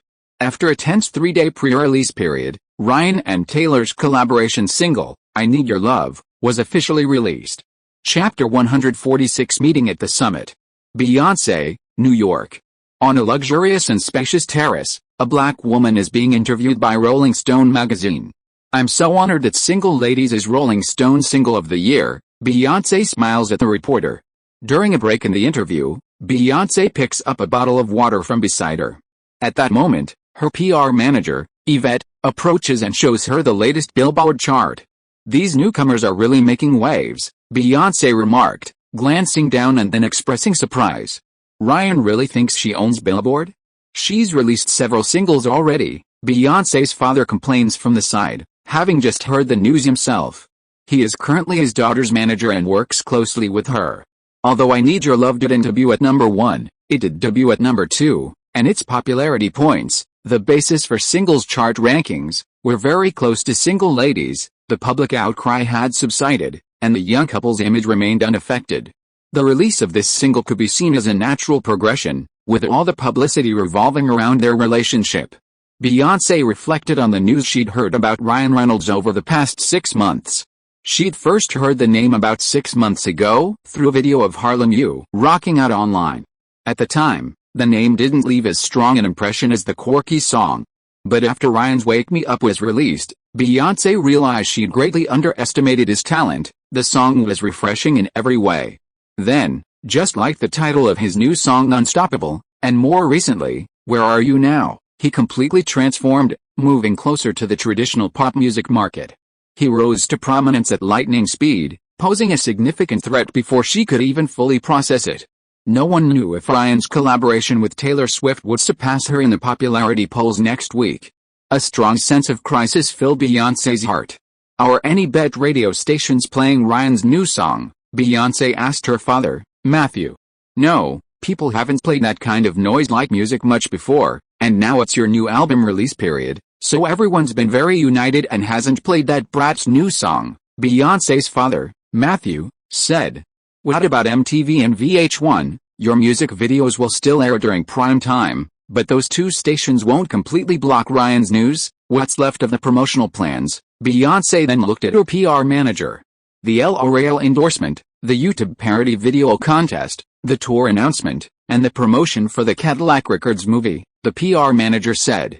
Beyoncé shook her head. These are all too ordinary, not enough to generate buzz. We need to find a topic that will grab everyone's attention, then, respond to some controversial issues in the interview, such as the authorship issue in If I Were a Boy, that will definitely attract attention. Or the old trick, talk about the injustices suffered by black people, which can be linked to the movie Dreamgirls you starred in 2 years ago, where many people criticized your character for being too entrenched in stereotypical portrayals of black Americans. I don't think that's enough, Beyoncé said. Even if she talked about these things, they would only play a supporting role. Then let's bring out our most important publicity weapon. The PR manager seemed to have made up his mind. We've been intentionally avoiding discussing your married life with Jay, but now is the perfect time to expose it. That's a good idea. Jay's birthday is on the 4th of next month, just a few days away. We'll invite all kinds of media to participate, and you two will definitely be on the front page. Beyoncé's father nodded immediately. Beyoncé's brow remained furrowed, I don't think that's enough, unless Beyoncé seemed to have an idea, announcing something that will shake the entire nation at Jay's birthday party. A few days later, Ryan tossed the Entertainment Weekly onto the table. More Beyoncé news, haven't people had enough? Ryan said, somewhat exasperated. As a benchmark for black female singers, no mainstream media outlet would dare disrespect her. Taylor's voice came through the speakerphone. Coupled with her marriage to Jay-Z, their status in the industry was undeniable, and it's no wonder so many people would thank Beyoncé in the future. Moreover, these news items come one after another. Clearly, Beyoncé's PR team is manipulating the pace of news dissemination behind the scenes, ensuring she firmly dominates the front pages of newspapers and news outlets. Breaking news: Beyoncé and Jay-Z opened the doors to the media at their luxurious Tribeca residence. Tonight, Jay-Z's grand birthday party will be held there, and many celebrities have been invited. Taylor continued on the phone. Weren't they very low-key before, saying they were protecting the privacy? Why are they welcoming the media this time? According to rumors, the couple has some special news to announce, Taylor said. Could it be? Ryan voiced his guess. I think it's unlikely. They're both in such high positions, they wouldn't do something like this, would they? Taylor chuckled. We'll know the answer in a few hours. We'll see what they do, and we need to be prepared. Ryan then asked Taylor about recruiting the performance team. Taylor said the band members were mostly recruited, and they needed to consider the technical team. It was a huge team, with stage technicians alone involving multiple positions, such as stage designer, stage builder, stage manager, as well as sound team, lighting team, video and visual team, special effects team, instrument and equipment technicians, electrical engineers, network technicians, security personnel, emergency technicians, and dedicated technical coordinators, more than 100 people in total. Of course, there was also the big screen. Some of them were related to the nightclub staff, but the connection was minimal. AEG could definitely meet Ryan's requirements, but Ryan wasn't planning on partnering with AEG, he intended to recruit himself. This was actually quite difficult. With so many people, just interviewing them would be a huge hassle, and Ryan knew absolutely nothing about these technical roles, making interviewing impossible. Write a recruitment notice, posted on the Fan Forum first, saying we urgently need senior managers with stage organization experience, Ryan suddenly said. The office seemed empty. Get up, let's get down to business, Ryan chuckled. A few seconds later, a head popped out from under the desk. Okay. I'll go write it now, Tara said, wiping her mouth with a tissue. A few hours later, Taylor called again. You guessed right, Beyoncé really did announce her pregnancy at the end of her birthday party, Taylor said with a smile. That's what Ryan had just said. What do you think the chances are that she's really pregnant? Ryan asked. That's not the key issue. The key issue is how we deal with it, Taylor sighed, unusually showing distress. In terms of attention, we definitely can't compare to them, especially with this life-threatening incident. It's even more impossible. Actually, thinking about it, the outcome isn't bad. We've already jumped to second place, Taylor comforted herself. And the popularity of our previously released songs will definitely rebound. If I remember correctly, your birthday is coming up soon, Ryan suddenly said. Why are you bringing this up? Taylor was taken aback, then chuckled. Jay-Z can have a birthday party, so why can't you? This time it has to be a grand affair, inviting all the media, Ryan said. I'll handle it this time, at the Fontainebleau Hotel in Miami. Ryan thought for a moment and said. Isn't that a bit wasteful? That must cost a lot of money, right? Taylor felt a little sorry for Ryan. How about we have a small one this year, and a more luxurious one next year when you turn 20, Taylor suggested. No way. It can't be worse than Jay-Z's, Ryan said with exceptional generosity. Although this party was, in a sense, part of the single's promotion, Ryan wouldn't have been stingy even without the single. Trying to impress others by putting on a show? Taylor chuckled, though secretly pleased. Let's prepare the invitation list, invite as many people as possible, Ryan said. Actually, this party was also part of his plan. Chapter 147 The sky has collapsed. As night fell, accompanied by the magnificent sunset over the Atlantic coast, the birthday party on the beachfront lawn outside the Fontainebleau Hotel officially began. White gauze curtains swayed gently in the sea breeze, and a profusion of flowers scattered on the ground created a scene reminiscent of paradise. Outside, A large number of media vehicles had already gathered, and numerous photographers and reporters were in position, ready to enter the party area during the designated media time. The white gauze curtains formed a long rectangle, with 2 rows of tables inside laden with a variety of delicacies, from desserts and seafood to main courses and drinks. At the far end of the tables was a spacious dance area, with a live band and a DJ booth. To the south of the dance floor was a simple stage, small but fully equipped with lighting and a large screen.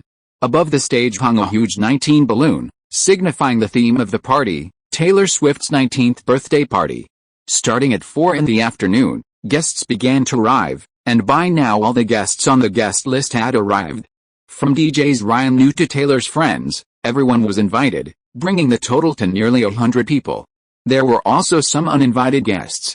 "What's wrong with me coming to see Taylor? Can't I come and congratulate her on her birthday?" D'Addario, dressed in a low-cut dress, exclaimed, holding a wrapped gift. "And what's wrong with you dressed so formally today? Are you planning to propose?" She looked Ryan up and down in his white suit and black trousers, her expression turning sour. Ryan, who had been greeting guests, rushed out when he heard security stopping someone named Alexandra D'Addario. "I'll give a gift to Taylor for you, but you can't attend the party." Ryan felt a headache coming on. Wasn't this deliberately causing trouble? What if she said something to Taylor, and Taylor got angry, turning the party into a UFC fight? Why? This is discrimination. You treat me badly, yet you spend so much money on Taylor. D'Addario clenched his fists and shouted. Several customers nearby looked up at the two, and reporters further away also noticed D'Addario. All right, stop yelling. I'll let you in, but there's one condition: if you say anything inappropriate. Ryan made a throat-slitting gesture. I won't say much to Taylor, I just came to see her. D'Addario looked down at Ryan's feet. Also, you're showing off too much. Are you trying to flaunt it to Taylor? Ryan was speechless and immediately exposed her little scheme. Can I even show off my advantages? D'Addario smirked. Ryan waved for a waiter to take off his suit jacket and let D'Addario put it on. Keep it to yourself. Ryan turned and left. Isn't it just because you're afraid other men will see you? You're practically treating me like your private property, D'Addario grumbled, watching Ryan's departing figure. He thought Ryan was too controlling, but he also realized that it was a sign of his concern. Ryan turned to greet the other guests. Hosting a party was actually quite a tedious affair. He had to greet every guest and exchange pleasantries. Who is that woman just now? What was she shouting about? Abigail asked as Ryan passed by, holding a glass. Just an actress trying to steal the spotlight at the party, Ryan replied casually. Look how busy you are, you're sweating. Abigail took a tissue from her purse and tried to wipe Ryan's sweat. I can do it myself, Ryan said hastily, bidding her farewell as he greeted the next guest. After a few words, another waiter came over and whispered in her ear, 3 more young women who weren't on the list have arrived. One is named Amber. Have Berwick send 2 men to take her to her hotel room. Tell her to wait for me there. Remember, no one is allowed to let her out without my order. If she asks, say it was my doing. There's also one named Elena. She came with Miss Carly and Miss Faith. Everyone who should and shouldn't be here is here. Ryan pursed his lips. Who's the third one? A woman who calls herself Teresa, saying she wanted to come and see. Let her in quickly. After a while, Ryan met Teresa. I just wanted to come and see, but I happened to run into Taylor's birthday party and didn't have time to dress up, Teresa said somewhat apologetically. She wasn't wearing a gown, just her usual clothes, and was carrying a simply wrapped gift. It's good that you came, Ryan nodded. Since she was there to see the record company, she naturally had to be received. Afterwards, Ryan greeted some of Taylor's friends. Besides Selena Gomez, whom he had met before, 2 others caught Ryan's eye. One was actress Emma Stone, with whom Taylor shared a mutual friend. The 2 had met earlier this year. The other was Diana Agron, also an actress, whom she had met through Emma Stone. She was a blonde beauty with striking features, even more beautiful when she smiled. Taylor's here, so beautiful, like a princess from a Disney cartoon. While Ryan was briefly interacting with the 3, he suddenly heard exclamations from nearby. They all turned to look. Taylor was being helped into the venue by her mother's arm. She wore a custom-made Swarovski pale blue gradient ankle-length dress, the hem adorned with lake blue Swarovski crystals. Her long gloves reached her elbows, a medieval courtly attire. Her hairstyle was the same courtly updo as in the music video, But unlike in the video, Taylor wore a diamond tiara resembling a beauty pageant crown, sparkling under the lights. And on her chest was the necklace Ryan had given her. A strand of hair fell across her cheek, complementing her youthful pink makeup, momentarily stunning the guests. Taylor's looks were actually quite striking. It was just that she hadn't found the right stylist, which had dragged down her fan forum ratings.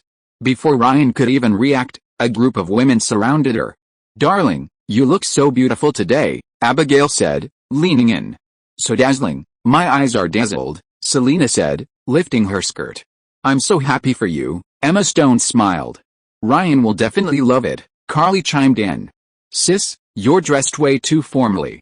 "Is Ryan really going to propose?" Austin chuckled. "Don't talk nonsense," Taylor scolded, her eyes already crinkling with laughter at the compliments. Meanwhile, a group led by Daddario whispered their opinions to Taylor.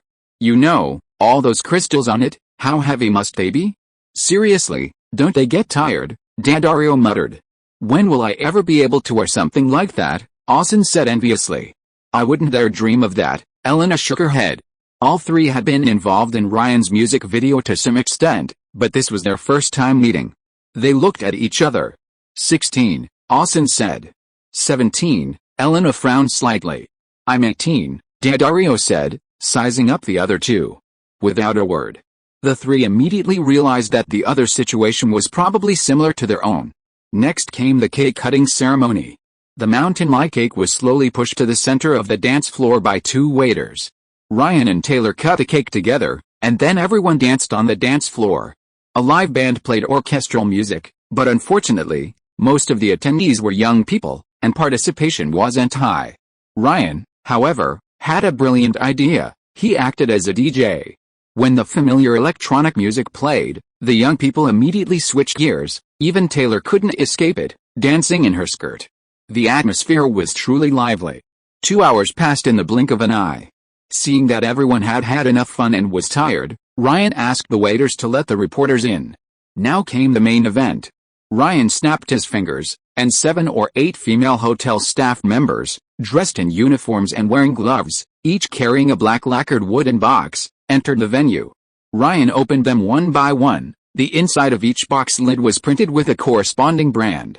Cartier, Tiffany, Van Cleef & Arpels, Bulgari, Piaget, Harry Winston. Each box contained a set of jewelry. Then came 19 waiters, each holding a large bouquet of roses, each a different color, a riot of colors and shapes. Finally, the grand finale was the rare and expensive Juliet rose. Ryan took the last bouquet and slowly walked to Taylor. The entire room was silent. Am I dreaming? Taylor was completely stunned. She couldn't believe she was the protagonist of all this. Then she saw something shimmering among the roses. Ryan plucked the thing from the flowers and knelt on one knee. Taylor immediately raised her hands, covering her mouth.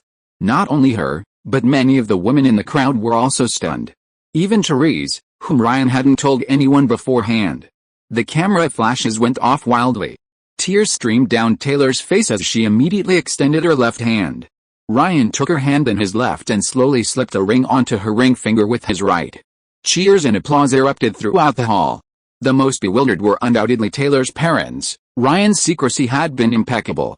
"Isn't this a bit too early?" Taylor's mother was stunned. Neither of them were even 20. In some countries, they weren't even of legal marriage age. They've already exchanged rings. Even if they don't get married immediately, she's still his fiancée, Taylor's father muttered, his emotions incredibly complex. His daughter, whom he'd raised for so many years, had just been kidnapped. Daddario immediately turned and ran away, covering his face. Even Carly felt a sudden, sharp pang of heartache. Elizabeth stood frozen, feeling as if the sky had fallen. A side note, a proposal doesn't equal marriage. After a successful proposal, she's his fiancée. Legally, they're not married, but emotionally, they are, so it's considered as if married. Chapter 148 I only made a mistake that every man makes. Is it really necessary to make such a big deal out of it? Right behind me is Taylor Swift's birthday party. Just a few minutes ago, Ryan did something completely unexpected. The female reporter stood in front of the camera, reporting live. Beside her were reporters from several other television networks, ABC, NBC, CBS, Fox, and CW.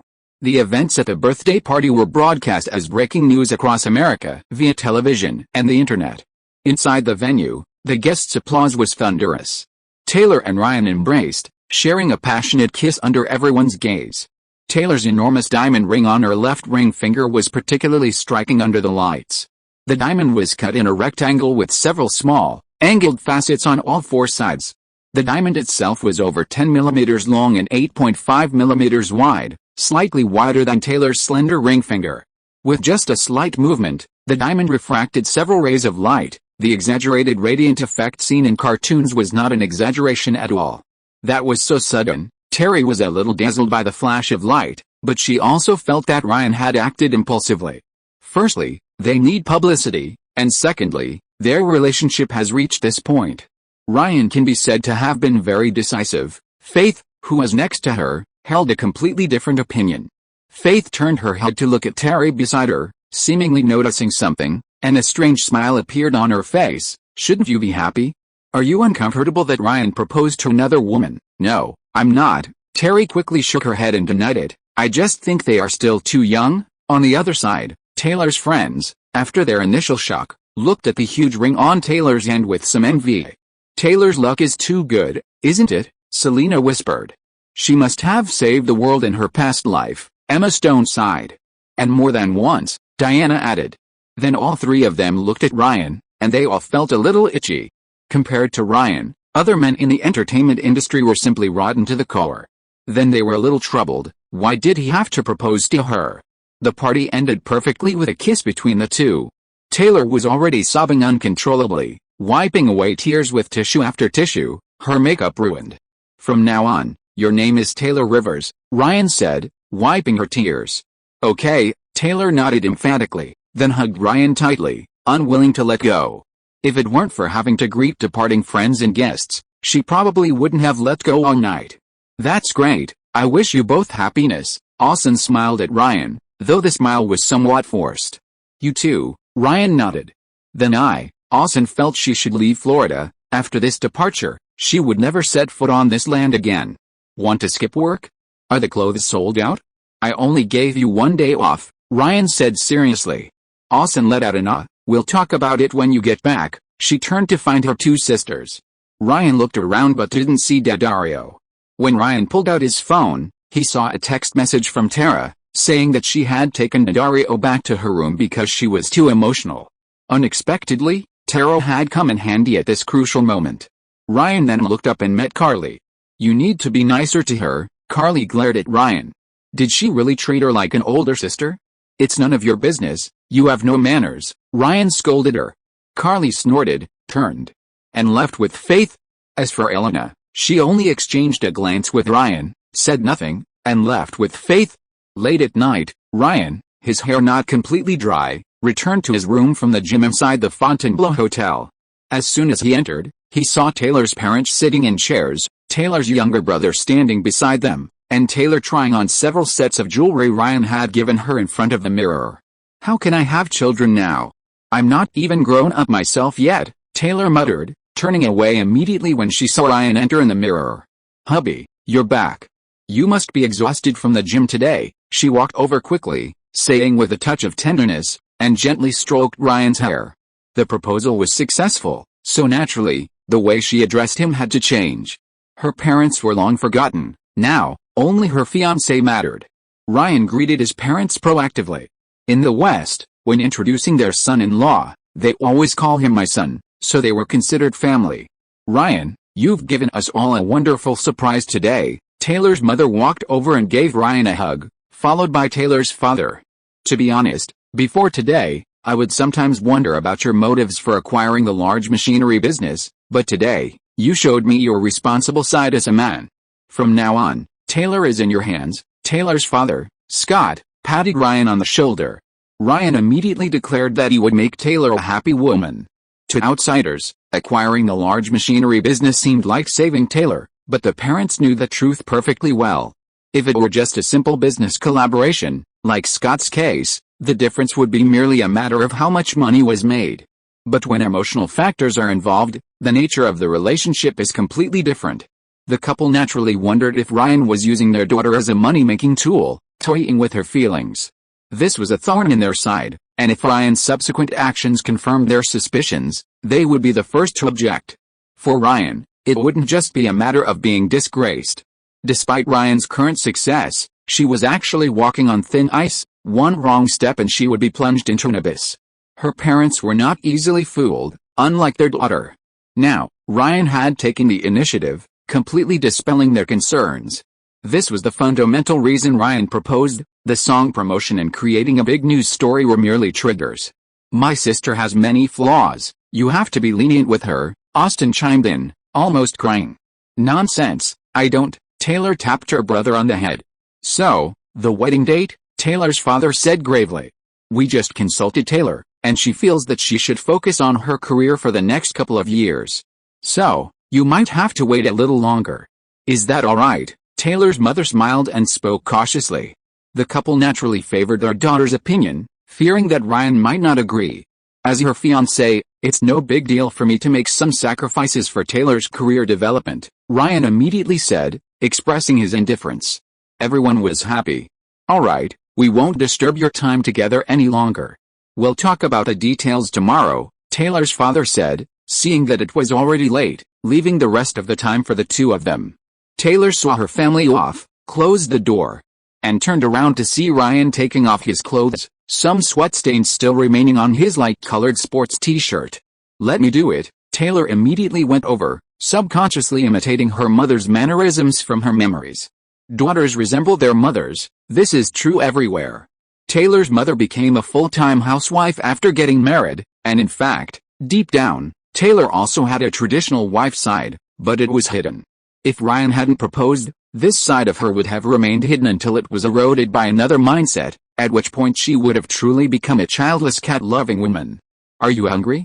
I'll make you some noodles," Taylor asked sweetly. Ryan nodded, he'd never received such treatment before. After a while, Taylor picked up a plate containing semi-finished, pre-made pasta from the supermarket. It was indeed a bit much for her to cook a proper meal. Taylor sat beside Ryan as he picked up the plate, quietly watching him. "You've given me a lot of ideas today. I think I could write about 3 songs, Taylor hummed softly, starting to sing one of her still untitled songs. 3? For something as big as a proposal, it would be a shame not to write 30 songs, Ryan retorted, clearly dissatisfied. "The best things come in small packages," Taylor chuckled, then changed the subject. "Honey, actually I was quite angry tonight. Seeing those women come was blatant provocation, and that Daddario, his thing was practically falling out. What was she showing off? So what if it's small? Small has its own beauty," Taylor said fiercely. "But you gave me such a big surprise today, I think it's good to have them witness it." "I'm not that petty," she suddenly laughed again. "Are you sure you're not that petty?" Ryan felt a chill run down his spine. If he hadn't proposed today, Taylor wouldn't be smiling right now. Instead, he'd be in the eye of the entire American media, in the ultimate battleground. No, not a battleground, more like a hellish battlefield. Judging by the timeline, he'd probably be drowning in the spittle of the crowd by now. A single thought can turn heaven into hell. "I just made a mistake that every man makes. Is it really necessary to make it this dramatic?" Chapter 149. Given his name. Seeing Ryan's lack of reaction, as if he hadn't heard anything, Taylor realized he was probably feeling guilty. She then rested her head on Ryan's shoulder. "At least this proves you love me. That's enough for me." She raised her left hand, looking at the enormous diamond ring on her ring finger. "I told my parents we weren't in a rush to get married, firstly because I haven't learned how to be a wife and a mother yet, and secondly, for your sake. Are you a good husband? No. Are you a good father? You're even less so." Taylor shook her head, surprisingly calm at this moment. "So, I think a short-term marriage will most likely end in tragedy.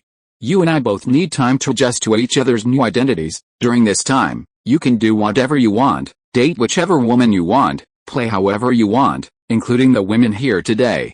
My friends can introduce you to them, and if you want, I can even accompany you with them. I can wait for you for 3, 5, or even 7 or 8 years, since we're both still young. Until you get tired of playing around, and then we'll officially get married. But you have to promise that after that, you'll return to your family," Taylor said coldly. Ryan put down his plate and wiped his mouth. "Have you even seen a therapist? Why are you always thinking about these things?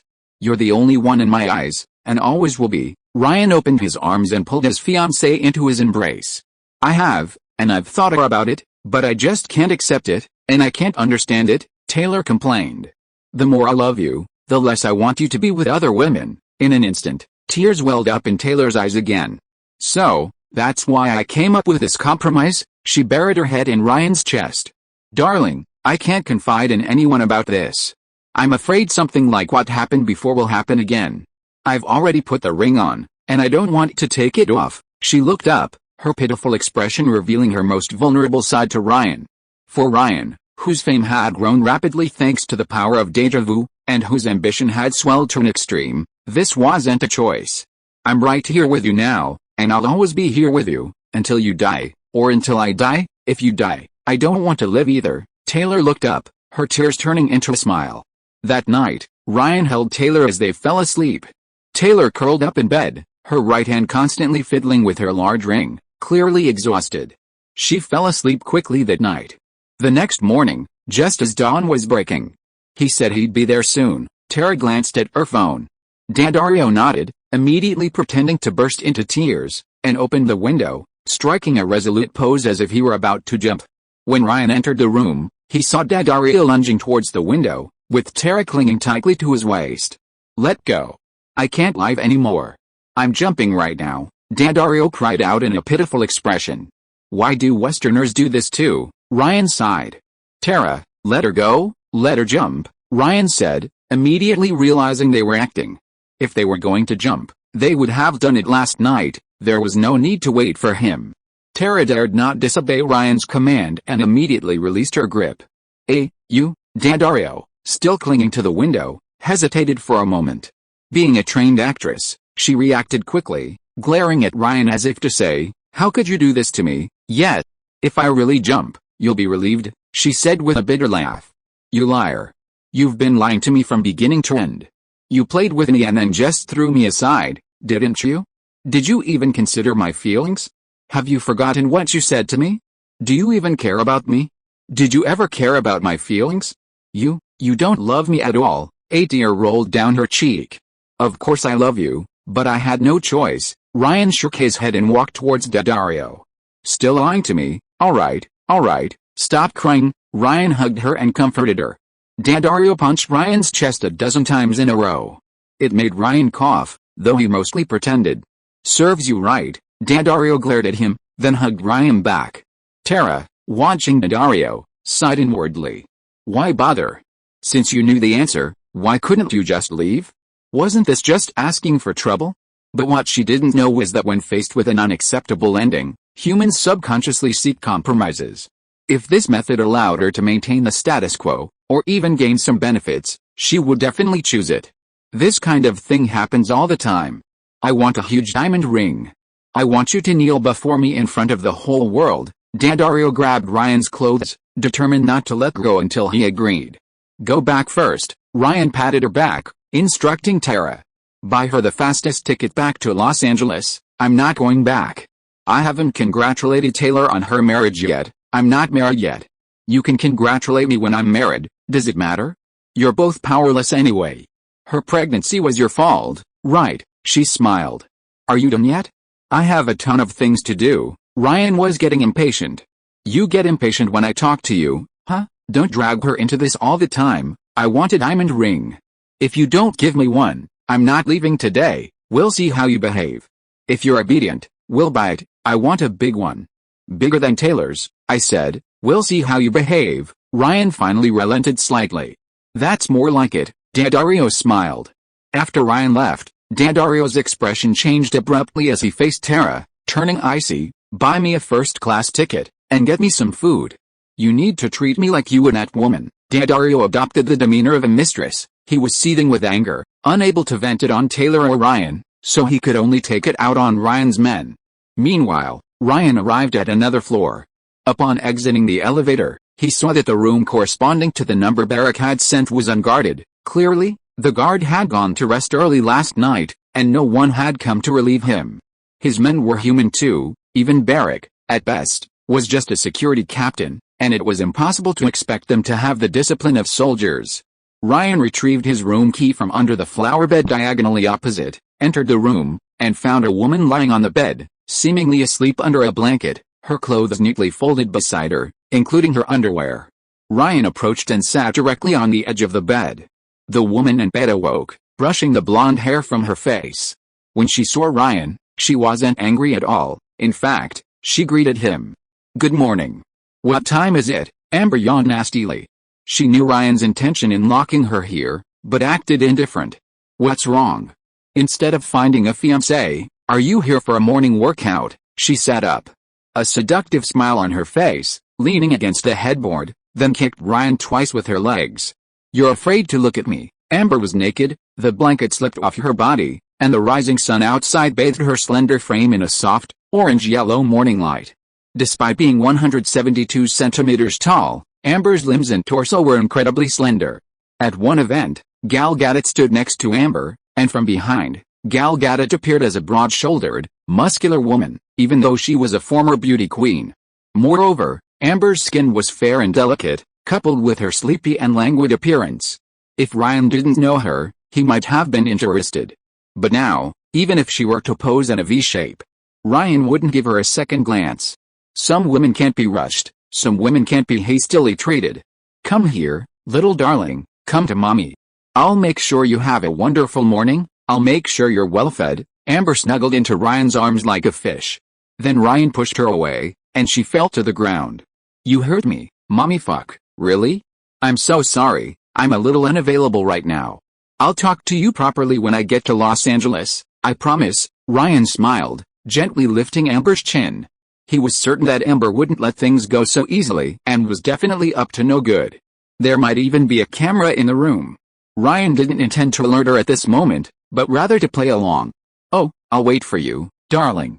You gave me such a great role, I haven't even properly thanked you yet." Amber looked up at Ryan with such eagerness. Ryan said nothing, got up and left the room. When Ryan returned to his room, Taylor was still asleep in bed. Ryan sat on the edge of the bed and saw Taylor slowly open her eyes. Ryan picked up the tray on the bedside table, which was covered with a dazzling array of breakfast items. Taylor immediately reached for her glasses and put them on. "Wow, being woken up by delicious food on my first day as a fiancé, this is truly memorable." She picked up a croissant and stuffed it into her mouth in one bite, her cheeks immediately puffing out. As she ate, she handed it to Ryan, not letting him take it with his hands, wanting to feed him herself. After finishing the sweet breakfast, Taylor didn't have time to try on the jewelry she hadn't finished trying on yesterday. She started packing her luggage, preparing to return to Nashville, and packing all the gifts to take with her. The first thing to do is change her surname. She needs to go to the Social Security Bureau, then the Vehicle Management Bureau, and also update her bank account information. As for the media, she'll handle that herself.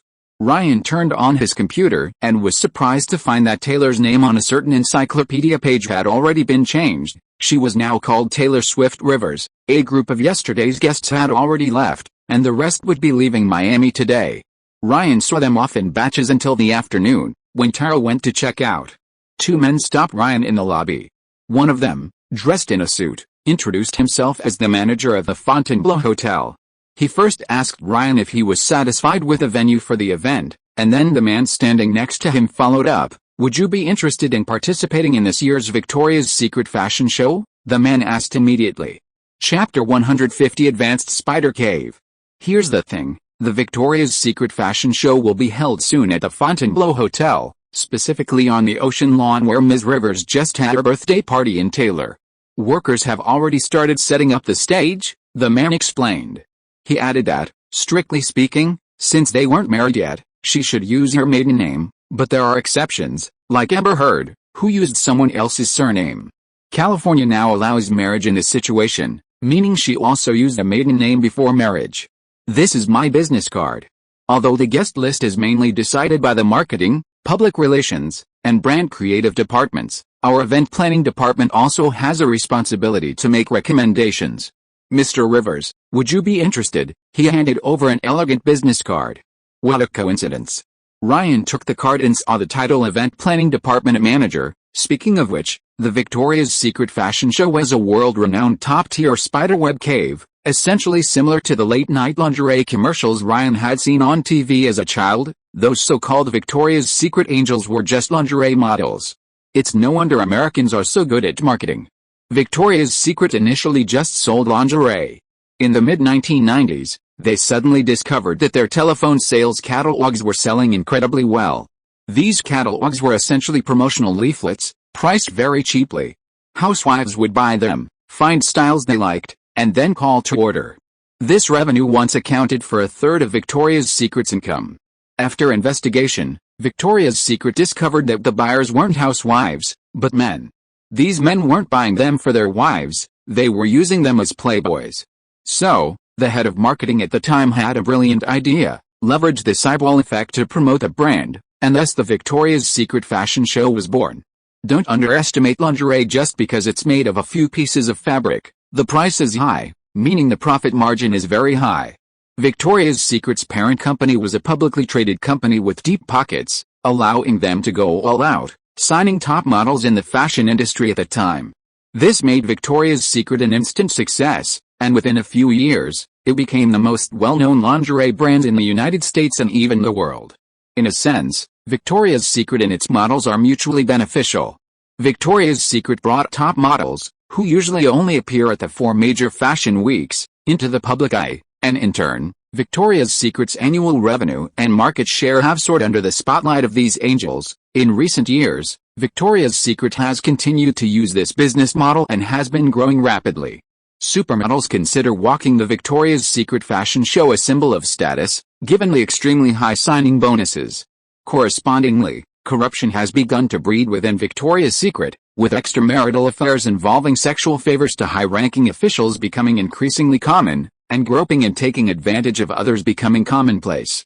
However, it is still relatively discreet and not so blatant at present. At least for now, Victoria's Secret still appears glamorous on the surface, and the brand is becoming increasingly generous, no longer limited to models, but also inviting big-name singers to perform.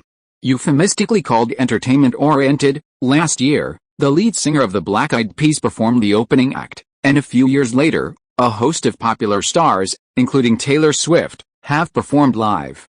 Compared to this, inviting Ryan Reynolds this year is not surprising. "But I'm busy, you know that," Ryan said, feigning distress. In the original owner's memories, becoming a signed angel meant being the cream of the crop in the commercial modeling world, practically Victoria's Secret's top pick. Ryan wouldn't mind experiencing what it was like to be among these so-called elites. "We've invited Arthur to open the show, and if you're willing to join, we'll consider putting you in the closing role," said the man named Norton. At that moment, Taro returned, and Ryan thought for a moment before saying, "Give this gentleman Faith's phone number, she'll handle the negotiations with Victoria's Secret." Strictly speaking, this was Marvin's job. He was responsible for Ryan's performance negotiations. Ryan considered that Victoria's Secret had closer ties to the modeling industry, so he let her handle it. After saying goodbye to Norton, Ryan and Tara walked out of the lobby and saw Teresa waiting at the door. She had come to Florida specifically to visit Ryan's record company. Attending Taylor's birthday party was just a side trip. The journey was uneventful, and upon returning to the record company, Ryan immediately opened the fan forum. As he expected, the forum has been buzzing with discussions about his proposal ever since the news broke. Many people said they were moved to tears after seeing the news, and even more people believed in love again. Deep down, everyone knows that these kinds of young love stories come and go quickly, and very few, if any, last. In this light, Ryan and Taylor seem all the more precious. Some even said that of all the couples they've followed, Ryan's was the most decisive, the quickest to reach its conclusion, and a true fairy tale come true.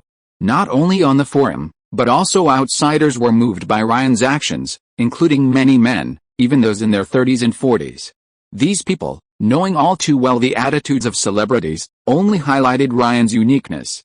Many followers of another well-known couple, the Twilight Romance, left messages on the two lead social media accounts, asking when their own finale would air. Robert remained rational, explaining to the public that it wasn't the right time yet, while Kristen directly blocked many people. Seeing this, Ryan couldn't help but chuckle. Couples are common, but those who can truly achieve what he and Taylor did are probably few and far between.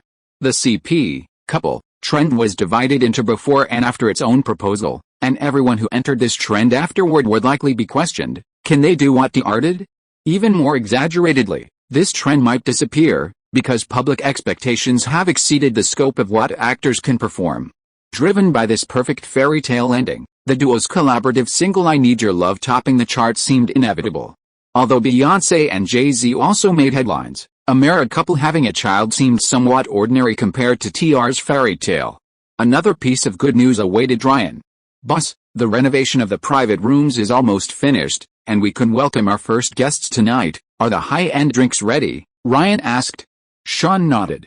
We have everything available on the market. Previously, the bad rooms attracted ordinary customers, but the private rooms were different. Only wealthy people could sit there.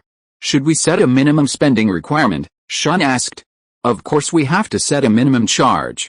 The second floor private rooms will have a minimum charge of $5,000, the third floor rooms $10,000, and the top floor super large private room, $50,000. Ryan thought for a moment and said, Ryan, I think we should take it slow.